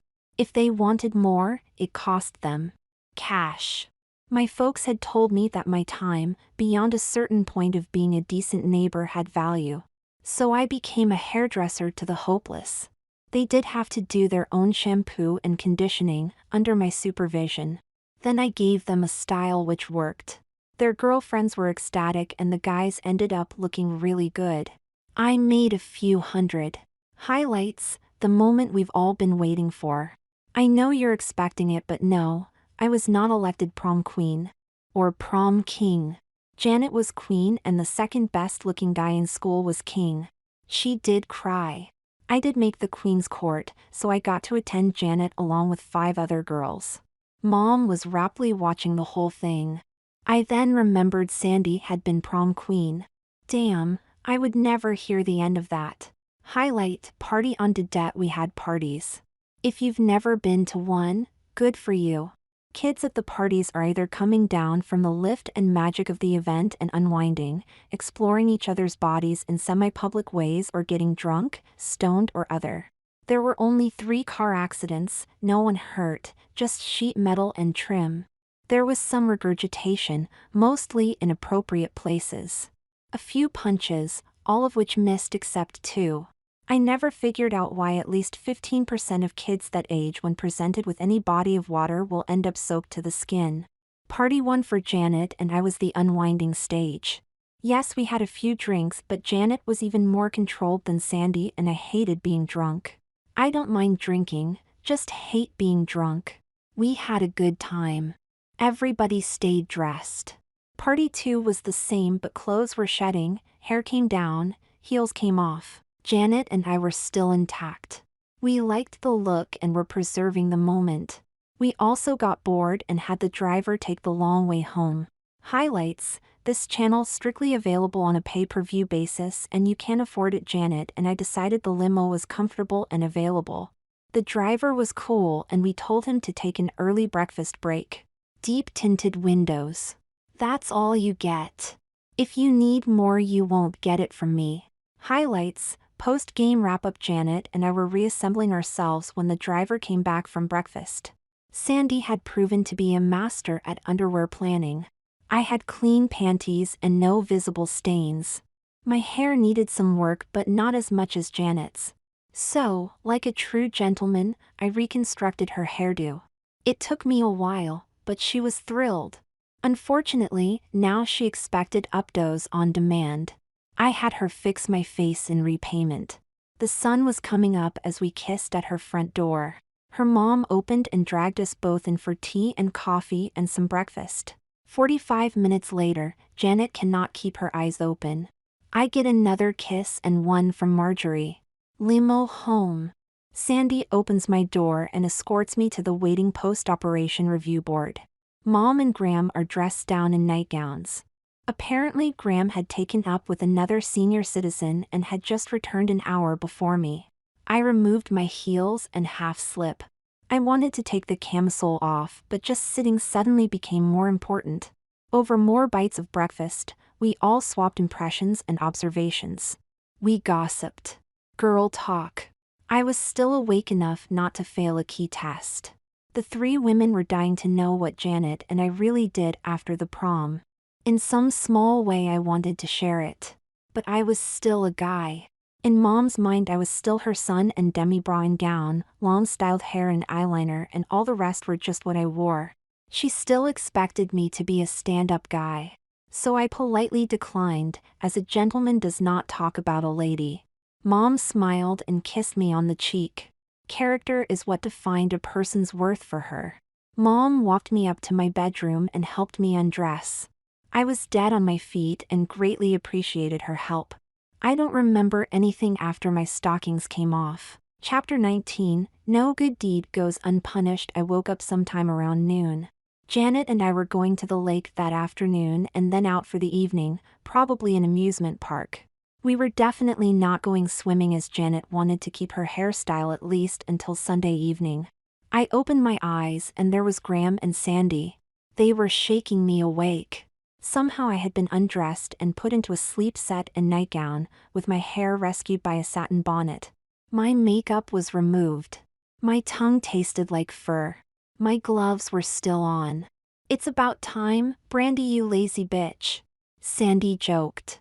Graham was waiting patiently for me to pass the threshold of semi-consciousness. "Bradley, I want you to know you have done a wonderful job. My daughter has come back to me. To all of us. I know it was not easy, but you were just what we had hoped. You did what you had to do and did it well. Would you like to go back to being a little more masculine now?" Notice I didn't say go back to being a man, because you acted like a real man the whole time. Everything you did was for someone you loved, Graham said, clearly happy but serious and focused. Talking to her when she was like this meant pay attention to every word. "So, what now? Just wiggle your noses and I'm a boy? Just like that?" I said. Sandy answered.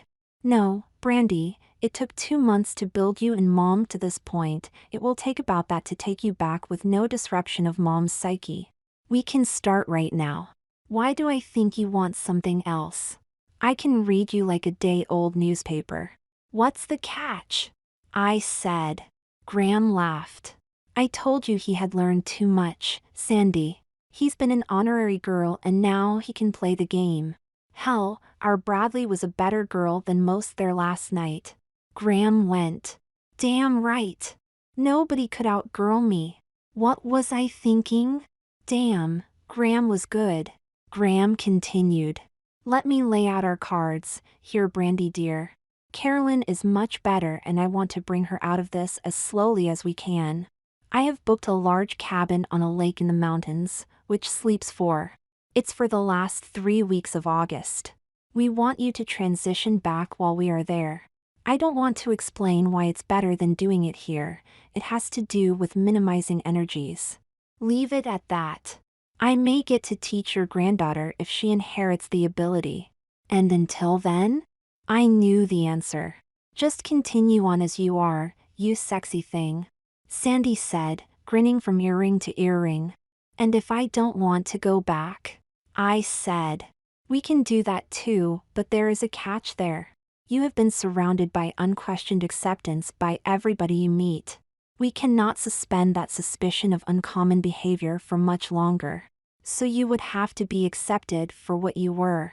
It would be difficult, as people are not as tolerant as they are in the world we have created for you. We of course would accept you and anticipated that you would consider this. Like all of our family, we never tried to do anything half-assed. We are born and raised that way. So you became as close to a female as you could and did it damn well. We love you either way, Graham said, her eyes tearing up. Just testing, Graham. I never really got comfortable in heels, anyway. I said. I haven't yet either.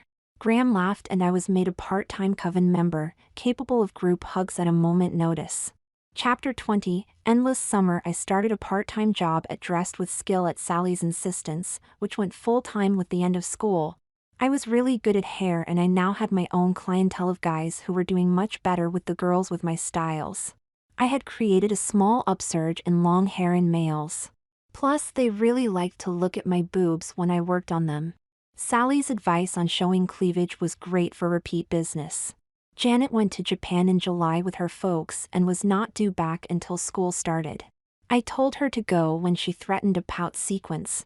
I told her I would be there when she returned and she had a great opportunity to see a part of the world most of us would never see. Plus, I wasn't worried. I was taller than the guys over there. She went and we had a really long goodbye weekend at the beach. Bill was our chaperone and was very understanding. He must like me as he could break any guy I knew in half if he didn't like what they were doing to his baby sister. Also, he handed me a device to hide my crotch equipment so I could wear a bikini. What a guy. All the body shaping and my diet had caused me to lose some muscle. I also lost 2 inches on my waist, which Mom chalked up to figure training. I knew I looked pretty hot and was never taken for a guy all summer, even in swimsuits. Of course, I guessed a lot of that was Sandy and Graham and maybe Bill clouding men's minds, but in a mirror, I admitted I was pretty good. Of course, really styled hair and sizable tits will tend to lead you to certain conclusions. So here I am on the last day before our mountain getaway. Sally has convinced me to finally try a bare midriff look, so I am in pink hip hugger pants, sensible 2-inch heels and a really short top with Sally's recommended cleavage percentage. I have just finished giving a guy a perm. His girlfriend is standing there. The guy stands up and looks at himself and gets a little wobbly. I know the feeling, but before I can calm him down, his girlfriend puts her hand on his crotch and kisses him fully and deeply on the lips. When he is allowed to breathe, she says. It's great! You look like such a hunk. Look at Brandy's hair and he's got Janet for a girlfriend. The guy was sold. As they left, Sally came up to me and said, Brandy, if you did that, you could triple your business. I know, but then you would need another kind of license. I answered. Sally kissed me and wished me well. She offered me a job leading to partnership whenever I wanted it. Chapter 21, Changes. The cabin was more like a suite at a luxury hotel. We had maid service, room service, massage, hair and skincare people. We could buy food and cook ourselves. We had separate rooms. There were few people and everyone kept to themselves. There was no cruise director. I think they would have been shot. We had a lake, fishing, boats, mountain trails, bikes, horseback riding. We did not have television. We had radio, but there was only one station. We had music. We had a phone, but we were told it better be important. Sandy and I were rationed to 1 call per 3 days. I was restricted to 1 hour of connect charges to Japan per week. The only nightlife was us, usually over cards. We all quit wearing makeup and nail polish. Hairstyles were simple and practical. I don't think I wore a skirt more than twice. Underwear got much simpler, mostly sportswear. Mom and I went fishing a lot. I started running every day with Sandy. By the end of the 2nd week, I was down to between a C and B cup. My weight was back to normal and I was rebuilding muscle mass.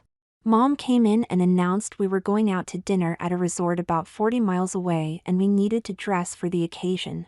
Bradley, I know you are moving on with your life. Would you grant me one favor? I would like to take out my mother and two wonderful girls for a last dinner together. Then I think I will be ready to watch my son grow up. She had tears in her eyes and was trembling. I thought I would break down right there. I held her tightly. Mom, please call me Brandy. And I need to do something with your hair, so go wash it. We had my goodbye dinner and we went dancing at the resort. It was great. Chapter 22, Return from the fling. So we returned. I was carrying in the stuff, feeling strange not having to deal with protecting my now manly chest from bumps and collisions. Brandy was away, visiting. Brad was back. But so was Mom. Mission accomplished. The next night I was shaken awake by Graham and Sandy. Bill was standing there. Bradley, we have already told you how much we appreciated what you did. It is now time to end this. Are you ready? Graham said. What do you mean, Graham? I thought it was over. Back to normal. End of mission. There's more? I was fumbling for words. Brother dear, we may be powerful, but we are not that powerful. This has all been a projection into an alternate reality. You and Mom were players in our little play. An illusion or a shared dream, if you will. Sandy said. I still looked confused. Bill chimed in. Brad, think of it this way. We created an offshoot from the normal universe we live in and put you and your mom and a few others into it. Like a simulation program. You all inhabited it, it happened to you, and then we let it collapse. You wake up back where you entered. Some of us think dreams are a crude form of alternate universe creation. You will wake up and it will be back in March. Besides, this way, you and Janet get 2 proms. Next time you pin the corsage. Can Mom and I and Janet discuss it? I asked. You could, but from what we've seen, the time will never seem right or you won't be sure if it was real. You, however, will retain the memory longer than the rest. And you should be proud of what you did. So you aren't witches, able to change my body and cloud minds? I said. Cloud minds, somewhat. Change your body? That would require a lot of energy. Sandy said, smiling sweetly. I fell asleep. Chapter 23, You can fool some of the people some of the time. Morning. I look outside and it is March. They weren't kidding. Mom is calling me from downstairs. Breakfast is ready. I throw on some clothes and head down. Mom is smiling like her old self. She was still fine. Brad, after you eat, go upstairs and wash your face and neaten up. Take some care in how you look. Mom was back. So it was over. I knew I would ask Janet to the prom. I knew what her dress would look like. I knew the answers to my final exams. At least school would be easy. I hoped the limo driver was still a cool guy. Here I was, back to Brad. It struck me while I was sitting in the chair in my room. Sandy had not said they didn't change my body, she just said something about how much energy it would take. I looked at my hands brushing my mid-back length hair and started laughing. I looked forward to meeting Sally for the first time, again.